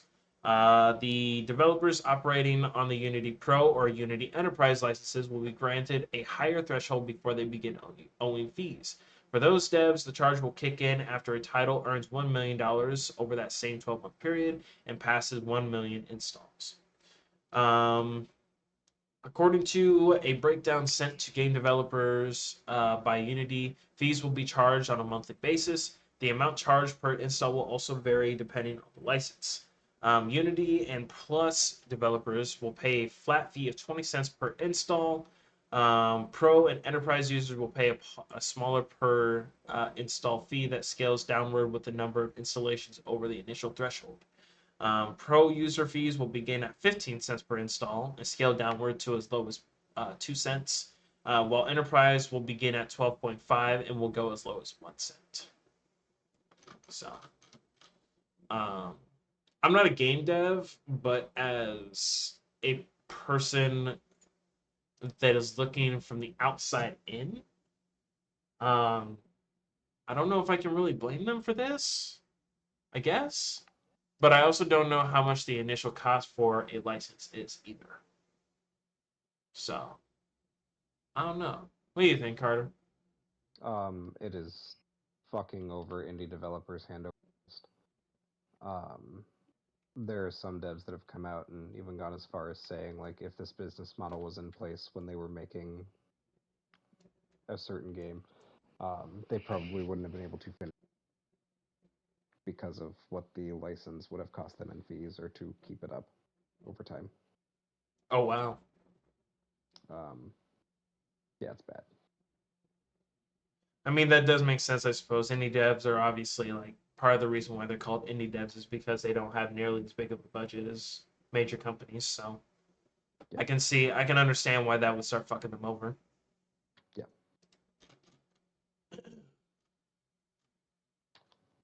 Let's see. Oh, here we go. Let's see. Fees will also vary depending on what region a game is monetizing in. Unity has set an emerging market monthly rate for developers monetizing in countries like India.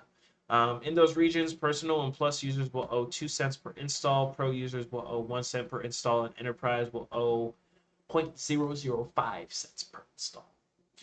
Developers of free-to-play games, which have much higher install rates than premium titles, will have the option to offset this fee by adopting other Unity services, such as its level play advertising mediation service. Um, Unity stated in a blog that it's implementing the runtime fee in lieu of a revenue sharing program. The company believes an install-based fee allows creators to keep the ongoing financial gains from player engagement.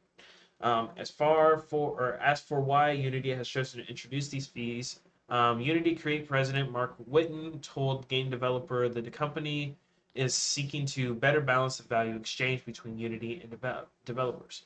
Um, while discussing the ins and outs of the fee, Whitten also chose to speak more plainly about why Unity is charging devs an additional fee. As he put it, we want to make more money so that we can continue to invest in the engine. What led them to do this? In a Unity's announcement, the company attributed the fee to the ongoing development of Unity Runtime, the executable that players download with every game and allows games made in Unity to work at scale.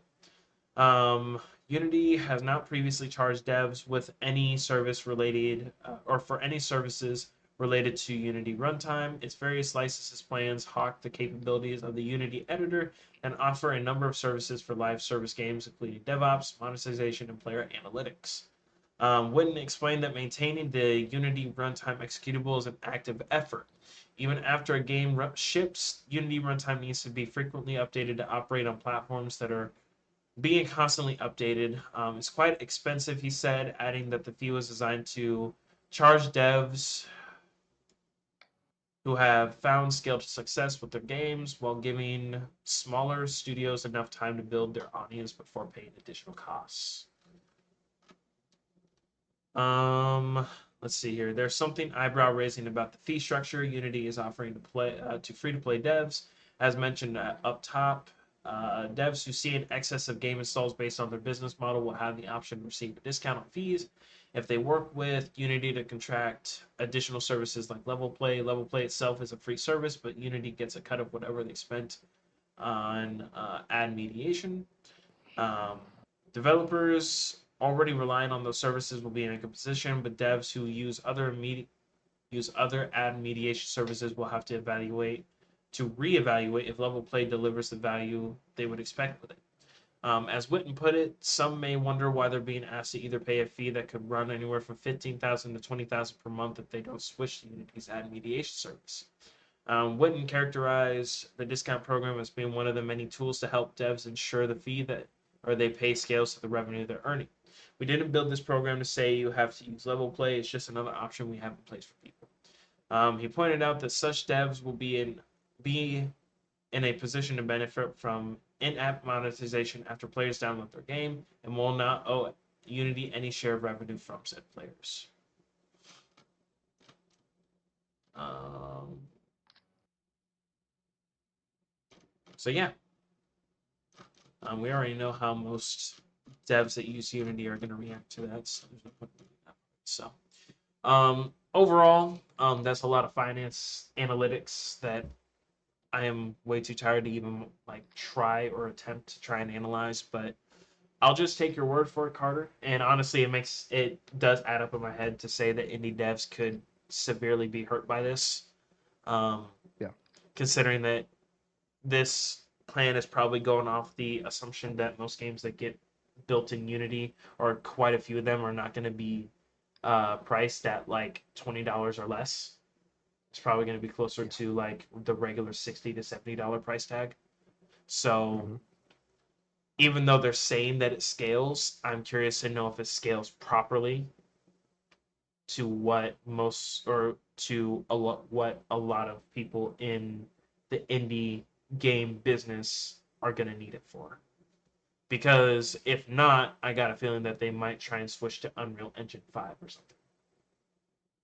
Probably. Because I haven't heard any complaints about Unreal Engine 5. And I'm pretty sure Nope. that engine is a lot more advanced than Unity. Yeah, for the most part. Yeah. So, um, yeah, I guess we'll have to see how badly this affects their partnerships with game studios, but it's not looking good for the small guys. Not looking good. Um, yeah, so let's see. Microsoft apparently came out with a full list of games coming day one with Xbox Game Pass Core. Those games, I will actually list off these. So, Xbox Game Pass Core, which has replaced Xbox Live Gold, includes 36 games to play on Series X, S, and Xbox One. There's a mix of games from Microsoft's first party developers, Bethesda games, and a smattering of third party titles.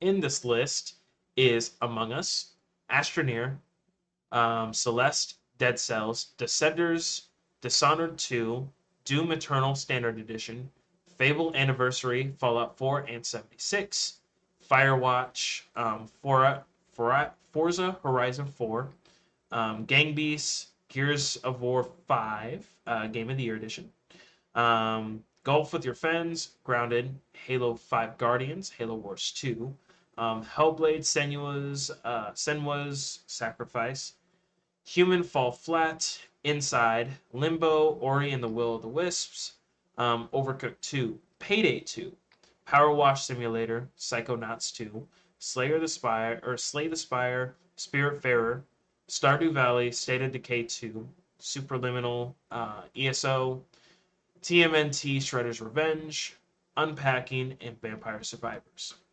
Um, Game Pass Core grants access to online console multiplayer deals and discounts, as well as the free play days promotion. It costs $10 a month or $60 a year, so same amount as like a 12-month Xbox Live service.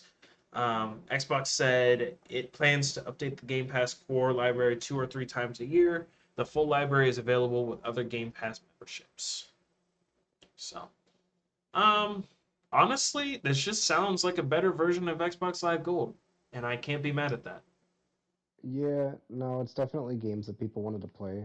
The last couple years, I watched the games with gold stuff. I kind of shrugged and just said, "Eh," Yeah, 'cause like I either didn't recognize them, or you already had them, I'm like assuming. they were games people already had. Yeah, Yeah, which I did run into that every now and again. I will admit that. A lot of these games, like you said, are going to be games that people are, for the most part, probably going to at least try. Um, Halo 5 Guardians probably won't get played past the single player, but I mean, most Halo campaigns have replayability value, so I mean that is what it is. Halo Wars 2 unfortunately also has a dead multiplayer, but I mean, I didn't hear any complaints really about the campaign, so I mean, there's that. Plus, you can play against co-op versus AI, so on and so forth. I'd say overall, this is a really good start to Games Pass Core. My only question is when they say that they're going to refresh a library 2 or 3 times a year, does that mean that they're going to add onto it? Or does that mean that they're going to refresh the list of 36 games and replace all of them? Or are they going to replace the ones that are just like low download count with different games to see if anyone wants those? yeah, it'll be interesting to see how they have that adapt over time. Yeah, Um, it's really similar to the PlayStation Plus Essentials library that Sony offered for the first 2 years of the PS5's life cycle that I wish they would still offer. Um, I feel like it does a really good job of representing what you were going to find on a Microsoft platform. Not that I'm like sponsored by them or anything, because I know this sounds like really dick sucky, but I think they've done a really good job presenting what they have to offer if you choose to buy into Game Pass or even if you just choose to get lost in the ecosystem that they have. fair enough. Um, yeah, I would definitely say that this is a pretty solid step in the right direction. Because, like I said, it's not like they're taking per se any benefits away. It just seems like they're replacing the games with gold with something that, on average, I feel like people are going to enjoy more. Yeah. So, I have some actually decent hopes for this, and I'm curious to see what they start doing when they say. I'm curious. The only thing I'm hesitant about is the updating the library, the core library. Yeah. That's the only thing that I'm scared of. So yeah. Um, on to the next thing, which would be, let's see, this one.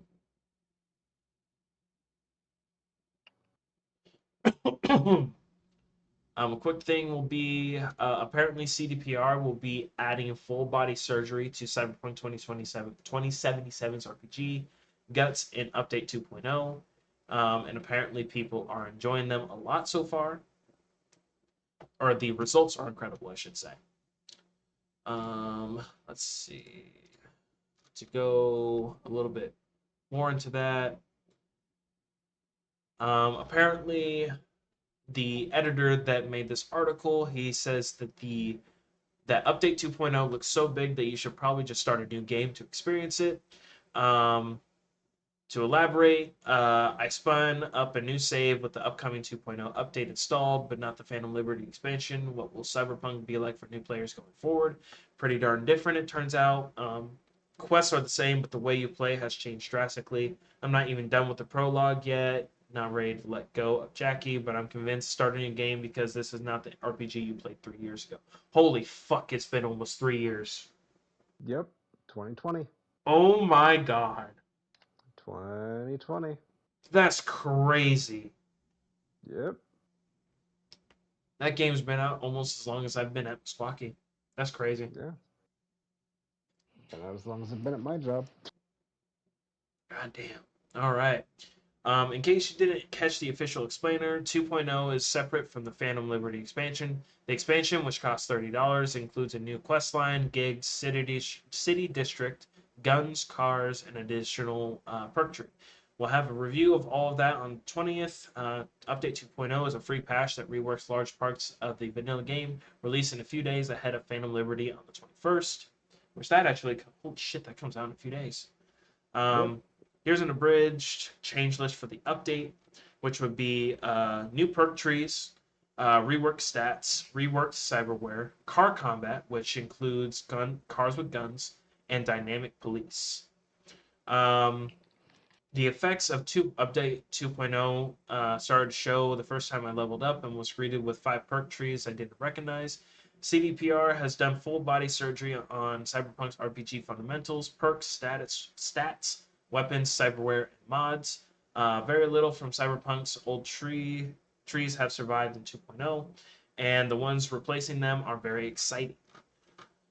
Um, Take the reflex tree in vanilla Cyberpunk being a reflex V meant you were somewhat better at shooting SMGs and rifles, which was okay, but not very interesting. You could dump a dozen perk points into that old tree and have nothing but a 10% damage buff and some recoil reduction to show for it. In 2.0, reflex has been reimagined around the freedom of movement. Nodes that used to grant a tiny percentage of boosts now enable entirely new abilities. The very first perk I unlocked was not a 3% damage buff, but a passive ability called Slippery that makes enemies more likely to miss me while moving. Branching off Slippery are perks that let me shoot while sprinting, combat slide farther, and climb faster. Around level 7, I unlocked the next branch of perks, and now I can dash around the battlefield like a Dragon Ball Z character and deflect bullets with katanas. Um, just a few hours in, I'm seeing a genuine build develop for my V that's distinct from other perk paths. That's something I couldn't really say about my last two maxed out playthroughs. For the first time in Cyberpunk, I'm fretting over 2 possible unlocks that both sound really cool, instead of half-heartedly throwing points at minor boosts, knowing I'll barely notice a change. Seeing the absurd athletics possible on the new body tree and the downright dangerous cyberware overclocks possible on the technical ability tree have me excited to respec in those directions, which is another thing you can easily do now. Perk points can be refunded and reallocated for free at any time. Um, let's see here. Seems like CDPR has fully uncorked Cyberpunk's potential as an FPS RPG and figured out that making V a total badass is okay. Not every single node is a whole new ability, but where there are still conventional stat increases, particularly in the hacking department, the bonuses appear to be way more impactful. Enhanced perks don't come without a cost, though. Most new moves consume mana or stamina. Um, the stamina bar itself was another new addition, but it was actually in the game all along. I just never noticed because you only ever needed it for melee attacks. Now, even shooting consumes stamina, and not having a lot can apparently affect your accuracy. I haven't noticed any negative effects of my firefights yet, but it's very early. Some more short highlights is cyberware works differently now. You can install way more of it, but you're limited by a total cyberware capacity. He has a max capacity of 40 right now, and installing a new set of eyes might take up 8 to 10 of that capacity. Clothes are just clothes now. Car combat is cool, but so far superfluous. Um, there's another new progression system separate from perks. You can buy cars online now. Cops act more like cops now, and you can pet cats. So there's that. Um, it seems to be about it for the article. Honestly, all that sounds fantastic, but I will be reinstalling the game and playing a few hours of the base game after 2.0 comes back before I actually buy the DLC. I'm curious to see what all they changed and how it actually does affect gameplay, because I pretty much take everything that a reviewer or an article like publisher says with a grain of salt. So, especially after that Rotten Tomato bullshit. Yeah. So, we'll have to wait and see. But CDPR doesn't exactly disappoint on a regular basis. Mm. So yeah, I will. I'll probably give it a shot once the 21st rolls around, which that'll be Thursday. So Yes, sir. yes, sir. Um, why don't we go ahead? Let's see here. I want to, before we end the podcast, I want to go over Nintendo Direct for September. Yeah. Um, the PlayStation Direct or State of Play. But Yeah. first, I want to talk about two things. One is Unity related. So apparently, a credible death threat caused Unity to close two offices for the day, or maybe I'm not sure.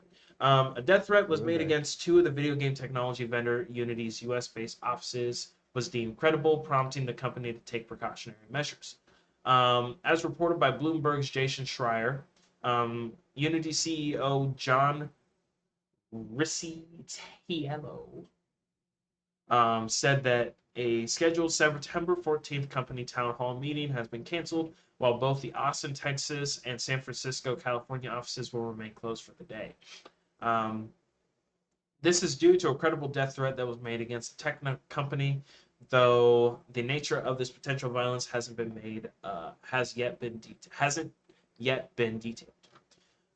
When reached for a comment via email, a Unity spokesperson confirmed that to Kotaku that the office closures will extend to at least Friday of September 15th. Um, Today, we have been made aware of a potential threat to our offices, the spokesperson said. We have taken immediate and proactive measures to ensure the safety of our employees, which is our top priority. We are closing our offices today and tomorrow. There could be potential targets for this threat and are fully cooperating with law enforcement on the investigation. This comes amid a flurry of criticism lobbed at Unity for its rather controversial move to change how it charges game devs for making games with its Unity engine software. The new scheme, which will see certain developers paying Unity 20 cents every time the end user installs or even sometimes reinstalls their game, did not go over well with its online game making community. Many reacted with frustration, saying that the massive middleware vendor can no longer be trusted. Following the ire it provoked, the company has somewhat changed its tune on the plan, confirming it will only charge for an initial installation. The game devs largely don't seem to be buying it, though, with some even seeking to migrate current projects off of Unity's extremely popular tech. So, um, I don't think it would be too much of a stretch to think that overzealous and overly passionate game fans are targeting them with that death threat. Um, I'm not gonna sit here and say that they deserved it or anything, but I definitely think that it should have been in the realm of possibilities, considering the atmosphere that the U.S. has been in as a whole over the past fucking what 7-8 years. Yeah, technically since the early 2000s with Columbine. So, that um, was in the 90s. 90s, sorry. So even earlier. So, um, I hope. Well, obviously we didn't. I don't think we heard anything past like initial threats. So I'm glad that everyone's safe and stuff. And obviously, even with those changes, it's not like the entire company did it. You know, it's just a handful of suits. So it's kind of unnecessary and extremely extreme to threaten an entire fucking company over a couple people's stupid ass decisions. It's really Yeah. weird. So I'm glad that everyone's safe, and hopefully those death threats don't come in anymore. Um, and I hope they Yes, find the sir. person that was making legitimate threats too, because that person sounds unhinged as fuck. Um, so the other thing that I really wanted to quickly mention was it looks like Netflix finally made a fucking live action anime that's actually good. And it looks like that One Piece did so good with the first season that they are going to be renewing it for a second season.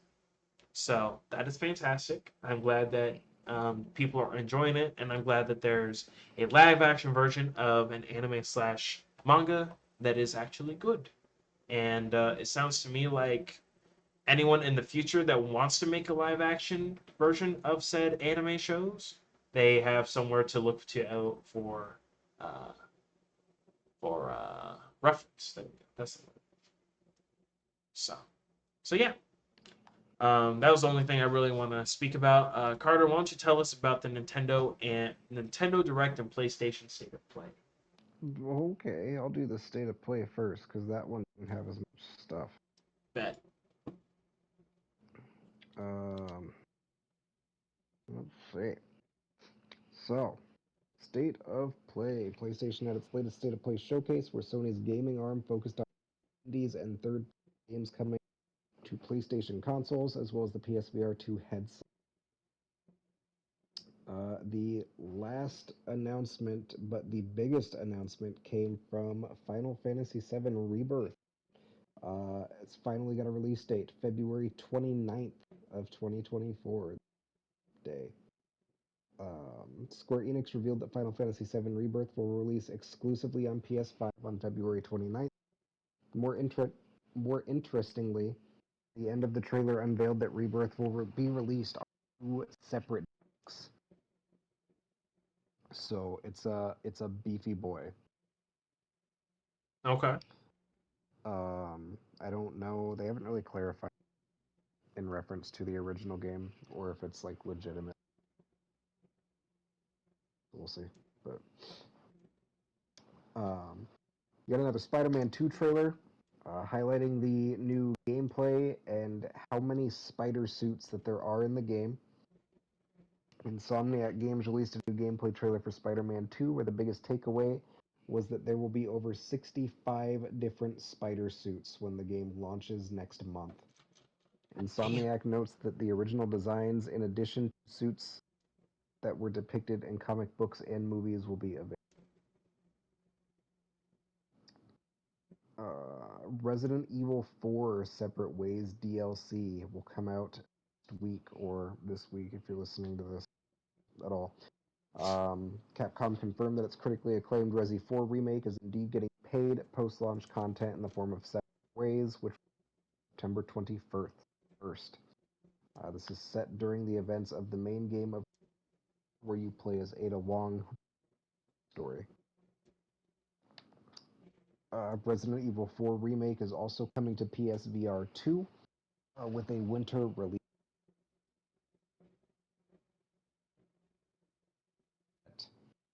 It will be coming out as a free download sometime this winter.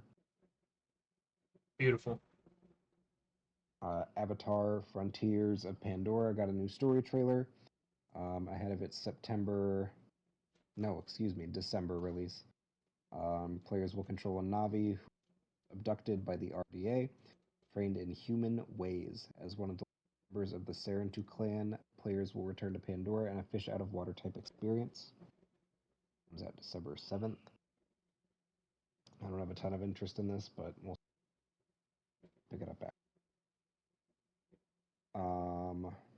PS5's Deep Earth Collection introduced new faceplates and DualSense colors. Sony's adding more options to provide some personal flair to your PS5. The company has announced the Deep Earth Collection, a new line of accessories that include 3 new colors being Volcanic Red, Cobalt Blue, and Sterling Silver. These new colors will be available both as console covers. Red and blue will come out in November 3rd, while silver colors will come out January 26th next year. I will say those PlayStations look fucking gorgeous. It's a very clean color palette. Ugh. Excuse me, gotta hydrate. Bennett Foddy's next game, Baby. Bennett Foddy, behind Getting Over It, which we mentioned earlier in the show, has announced that his next game will arrive summer of 2024. Published by Devolver Digital, Baby Steps based on its new trailer looks where players control Nate, who walks the world at a time. Roblox is finally coming to PS4, getting an October 10th release date. It will launch day one on PS4 with full cross-platform support. Ghostbusters Rise of the Ghost Lord is out next month for PSVR 2. After being announced over 2 years ago, Endream Studios officially announced Ghostbusters Rise of the Ghost Lord will come out on October 26th. Set in San Francisco, players run a ghost-busting business. Players will have the chance to play solo or with up to 3 friends as they Ghost Lord and his band of malevolent ghosts from causing chaos. Got another trailer for Helldivers 2 as well as a release date. After the initial announcement in May, developers have announced that Helldivers 2 will come out on PS5 and PC. I heard pretty good things Foam. about the first one. Yeah, it's decent. It's a fun little top-down game. Yeah, something casual. Yeah. Foam Stars is getting an open beta. Following its colorful reveal in May, announced its Splatoon-esque shooter Foam Stars will be getting an open beta. This will be available on PS5 from September 29th to October 1st. And lastly, Tales of Arise is getting an expansion in November, 2 years after its release. Bandai Namco made a jaw-dropping surprise today, announcing its over 2 years old Tales of Arise RPG is getting an expansion.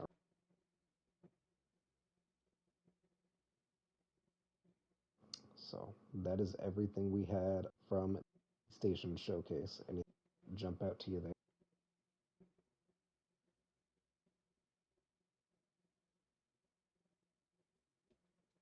Beautiful. Hello? Hello, I'm here. Anything jump out to you there? Um, Not really, but I say that mainly because I don't have a PS5 or a PlayStation in general. So I won't be touching them for years to come to begin with. Um, but if I were to try anything, I definitely would probably give Helldivers a shot. And I did not play Tales of Arise like the base game. However, I Mm-hmm. do remember Tyler playing through it, and he said it was actually a pretty good game overall. So, I mean, if I hear good things about the DLC, maybe that'll motivate me to grab that game to play through it. So that could be interesting. If I was to get a PS5, it would definitely be that faceplate that's deep blue because that shit looks sexy as hell. Yeah, no, the color palettes. So yeah, those are the only things that really popped out to me. In terms of like watching stuff, I probably wouldn't mind watching a playthrough of Resident Evil 4's remake with Ada's side of the story being told. I think that would be interesting because I'm kind of curious on like what her motivations are and also like what she was doing the entire game essentially, outside of like key moments. Yeah. So so yeah, that's for me. Obviously, the one thing that you're most hyped about is how many fucking suits you're gonna be able to use. Hell yeah. No, Spider-Man's gonna.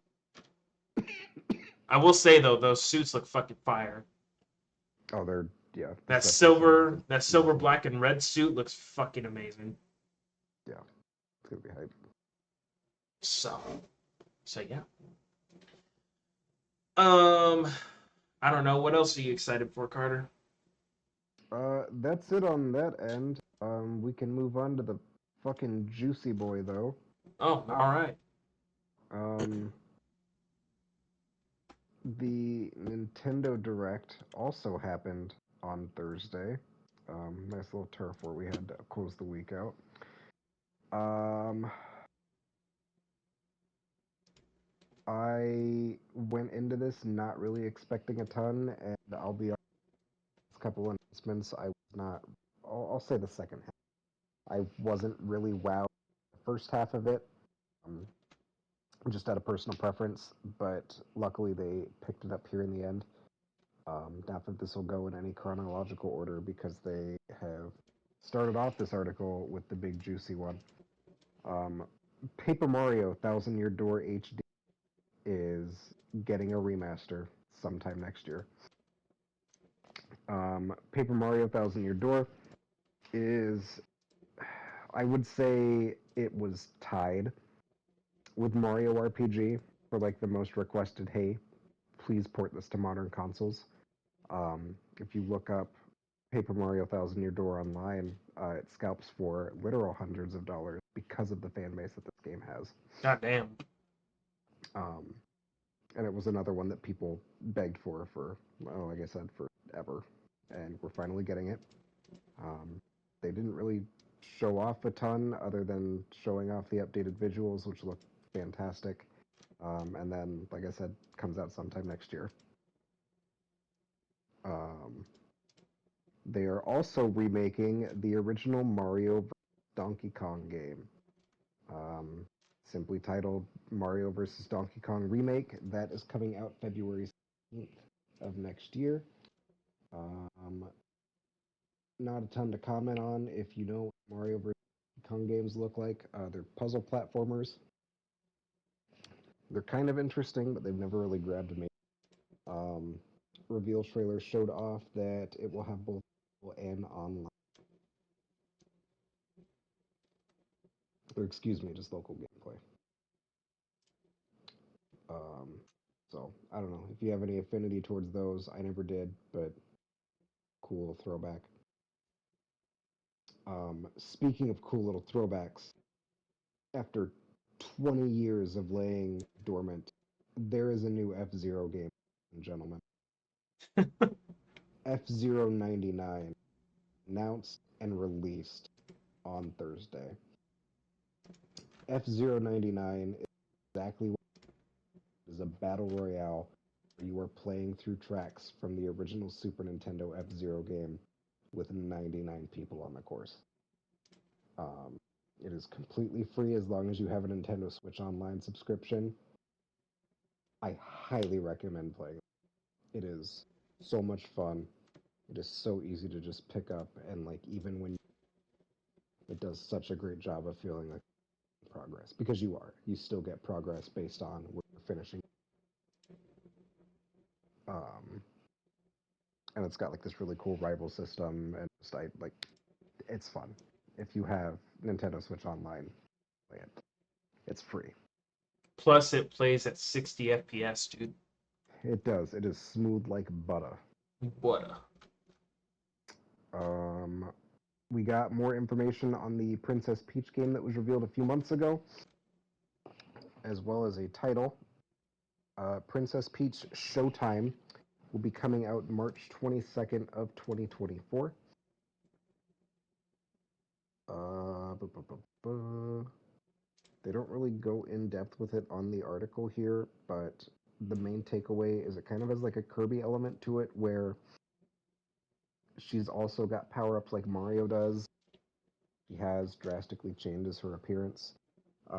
There's like a Parasol Peach, There was like one where she had like a rifle and she was going around shooting stuff. I think my brain is running out of juice to remember a whole lot of details about that one specifically. Charming. Um, it was a 2D side scroller platformer type deal, but it looks great. It looks a little slower and more typical Mario stuff. So I'm excited to see that shakes out, but it looks pretty fun. Fair. Um, Next up, they are remastering Tomb Raider 1, 2, and 3. Not only is this coming out on the Nintendo Switch, but this will be available across all major platforms on February 14th this year. For added flair, the remaster compilation will have an option to toggle between the updated visuals or the original polygon. Updated visuals aside, these remasters also include expansions and secret levels of the game. I love when games add little shit like that to remix it, or for old people rather. Uh, Fair enough. Excuse me. Sorry, I'm hydrating. Um, More information on the 2 remake as well. Um, this one was also one that was announced in the last. Gave us a release date trailer showing that it will be coming out sometime next summer. Um, the trailer that kicked off the direct, Splatoon 3's Side Order, is getting a new gameplay trailer, or it got one rather, and a spring 2024 release. That is the second wave DLC for Splatoon Season Pass, and buy separately or with Pass. Um, Looks pretty fun. We got another look at the Prince of Persia Lost Crown game. The latest installment in the Ubisoft franchise was announced in June during this 2D action platformer is slated for January 18th, being developed by Ubisoft Montpellier, the developers behind Rayman Legends. So if you've played any of the old the Persia games, that's what I'm trying to evoke with this. Super Mario RPG Remake got another trailer. This one showed off another look at the gameplay, as well as some quality of life stuff. I thought it was cool. Excuse me. They are giving you the option to. They are remastering from the ground, but they are also including the original Super Nintendo, and you can go in and toggle back at any time. Which I always love when games do shit like that. That was something I loved about the Pokemon Silver and Gold as well. But on top of that, I think they did a really good job updating the visuals and really, really clean. Um, I'm excited to jump into that one come November. So, Good stuff. um, another Ghost launch, uh, Trombone Champ, has come to the Nintendo Switch. Trombone Champ, the goofy rhythm game where you use trombone, is finally coming to the Nintendo. This originally dropped last year on PC. It became an indie darling for its play and its genre. Alongside a port coming to the console, the Switch version also takes advantage of the gyro controls and the IR motion used to play the game. So, remember those things that you used when 1-2 Switch came out as a tech demo, and then they never used any other game again? Not anymore. You Beautiful. can now use them in Trombone Hero. Trombone hero. Um, Dave the Diver has a release date as well on the Nintendo Switch that is coming out October 26th, just shy of a year from its original release date. I ranted about Dave the Diver this summer. I still feel pretty confident in saying it'll end up being It is a fun little game that mashes up just about every single kind of style that you could expect. Metroidvania, restaurant sim, life sim, social sim, RPG, exploration. It just does everything, and it does it so well. The pixel art is genuinely some of the prettiest I have ever seen. It is, it's so good. You should play it. Yeah. Um, we got a first look at Wave 6 of the Mario Kart 8 booster course. They showed off one new track, that being Daisy's Circuit for Mario Kart Wii.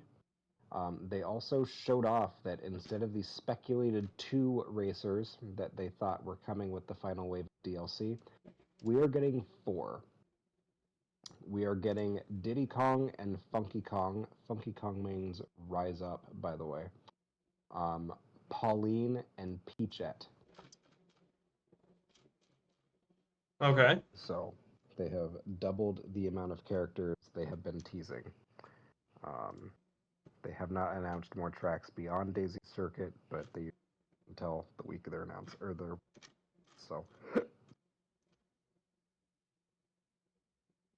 Um, Detective Pikachu Returns got a new trailer that's dropping October 6th, and Nintendo provided another game. This one is focused on how Pokemon will aid Detective Pikachu and Tim on their adventure, such as Darmanitan, who can smash rocks for the duo. Um, there was also a pretty substantial amiibo update. They have confirmed that Sora will be getting Smash Bros. Amiibo figurine, which will close out the Smash Bros. Set, which started back all the way in 2014 when Smash for Wii U and 3DS came out. So gamers rise up. Time to collect and complete your set is now. No solid release date on that one yet, but it is coming out sometime next year. Additionally, Tears of the Kingdom themed Zelda and Ganondorf amiibos will come out November 3rd, and Noah and Miuo from Xenoblade Chronicles 3 will be getting their own amiibo on January.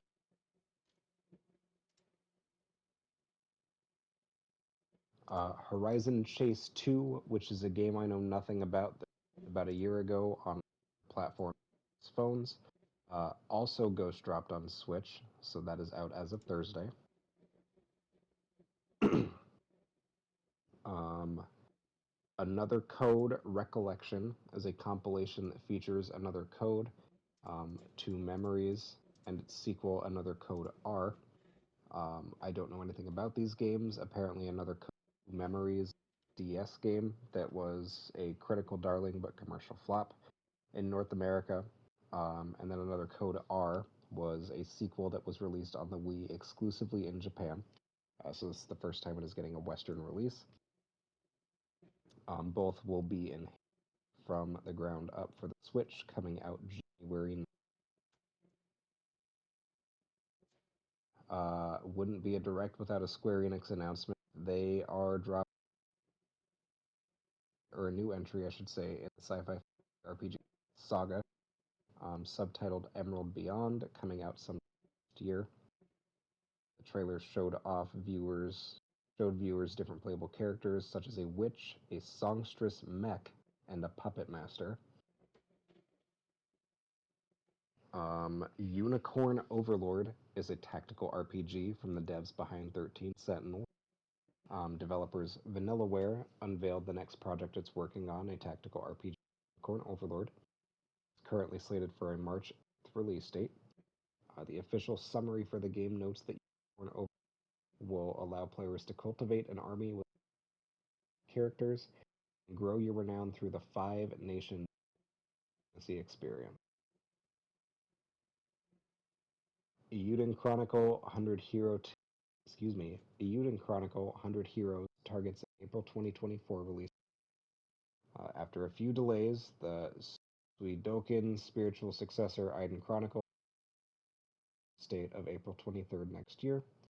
This 2D RPG was announced back in 2020 with funding from the game from Kickstarter. It was originally due out in October of 2020 before being COVID. We got another trailer for WarioWare Move It. This was also originally announced back in the Direct with a November release.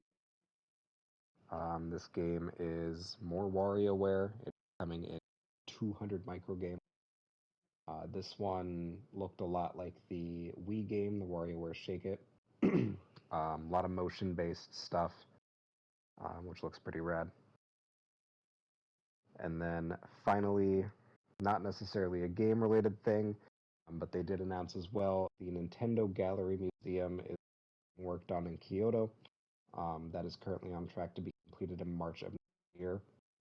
For those of you who don't know, they are working on updating the building in Kyoto into a museum to celebrate the history of the company.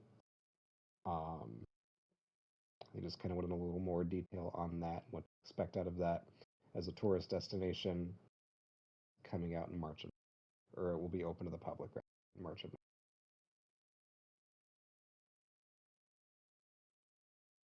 Beautiful. So that is everything from this quarter's direct.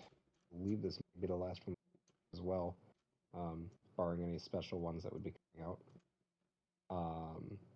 Any anything that stood out to you on that? F-Zero, I never played it, but it sounds kind of fun to play on a whim, you know. Might It's be good. something to at least have on your Switch, you know, for whenever you're It's bored. Could be a good time. Um, let's see. Luigi's Mansions 2 HD could be interesting, more specifically because while I did play the first game, I never beat it. So maybe if I beat this game, it'll make me feel better about that. Prince of Persia: The Lost Crown could potentially be cool. I have been looking for a new Prince of Persia game to play for the longest time, and so this could be interesting to play. Um, and then the only other thing that really caught my attention, kind of, not in like a I'm gonna play it way, but more like mm, that's interesting. I wasn't expecting that was the Detective Pikachu game. Um, I wasn't really expecting to make like a game version of it, but I mean it is Pokemon, so they could really make oh, a this game is a about anything. sequel to it.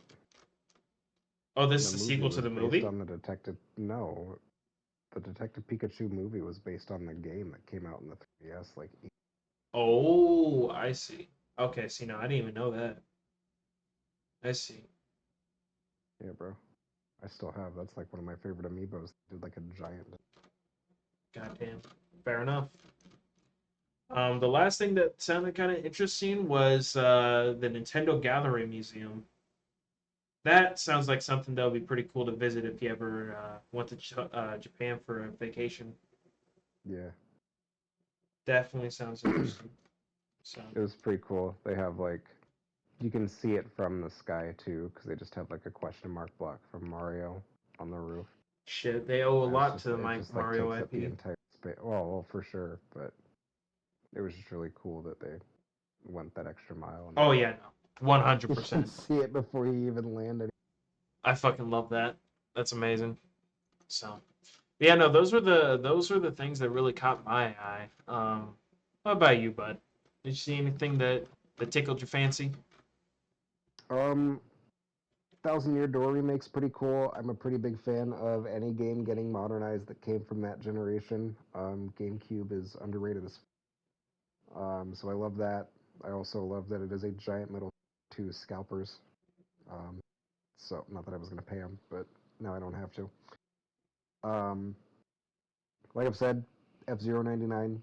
You have no reason not to try it if you have the Nintendo Switch Online. Go in and download it. I had a ton of fun. Um, Princess Peach looks pretty interesting. They're taking the Mario concept in a pretty unique direction. True. Quite I'm true. kind of stoked just in general for the Tomb Raider remasters. I do love the original trilogy of those games, so I'm glad that they're kind of bringing back up to the forefront. Um, Again, Dave the Diver, probably indie game of the year, unless Wizard with a Gun completely blows me out of the water, which it might. I am excited to see the courses in the last wave of Mario Kart 8 DLC. I also totally envision them doing what they Smash Ultimate and announce the second after they show off the last stuff for this wave. Again, I don't see them moving on to Mario Kart 9. I don't feel like they to. Um, you bet your ass I will be fighting scalpers online for that Kingdom Hearts amiibo. I love. I don't really collect the first party ones anymore. Like it first came out, I'll probably grab the Zelda and game amiibos that they announced this week or that they showed off more. But the third party amiibo are so because it's such a weird piece of like official Nintendo merchandise in concept. Um, and I like to have them all. I would like to at the Fair. to get better about collecting. Say, It's fine. uh, and then lastly, the I don't know, the WarioWare game looks pretty fun too. I wasn't big on the last one they did a couple years ago, but with this one looking a lot more like the Wii game, which I had pretty fond memories of growing up, this one looks like it could be fun. I am still stunned at their refusal to put any of the classic Pokemon games on the Game Boy Online service. Yeah. But The thing that should be incredibly obvious for them to do, but they have not done it. I mean, they have the trading card game if you want to play. It's been outdated by 20 years. Great. Sounds fantastic. Hell yeah. Let's fucking get it. So, I didn't really have anything else I wanted to talk about. Oh, what about you, Carter? No, I'm good. All right. Well, since you decided to troll the intro, you get to go ahead and say the outro. Gamers, thanks for stopping by tonight. As always, leave a like if you'd like. Comment down below so that sweet, sweet YouTube algorithm knows that you're feeling it and sends you back for next week's hilarious episode of the AFK podcast. Hit the bell as well, so that way you can be notified when our go up as they go up. Again, we shoot for these weekly. Our socials, links to all of these articles, are as well as our Discord, the AFK team. Um, go ahead and join. We'd love to have more of you guys there. As you guys start to come in, we will have a spot for you guys to open up articles or have discussion went over. So if you want to hear us talk about anything or get our takes on them outside of the episodes, we will be in there. We'll shoot the shit, do whatever, True. and have a True. good time. Yeah. Otherwise, like I've said, I am probably going to be streaming Starfield here at some point this week because that game is going to completely consume me, probably for the rest of the year, unless Spider-Man can pull me out. But Fair enough. go ahead and check that out at twitch.tv/Markov's Portrait. Mr. Afroblack is also streaming pretty regularly on twitch.tv/Afroblack. Peep that shit. Come swing by. Say hi. Or talk shit, whichever floats your Yeah, boat. or talk shit. And thanks for listening. If you made it this far, you guys are great. And y'all have a great night. Yeah.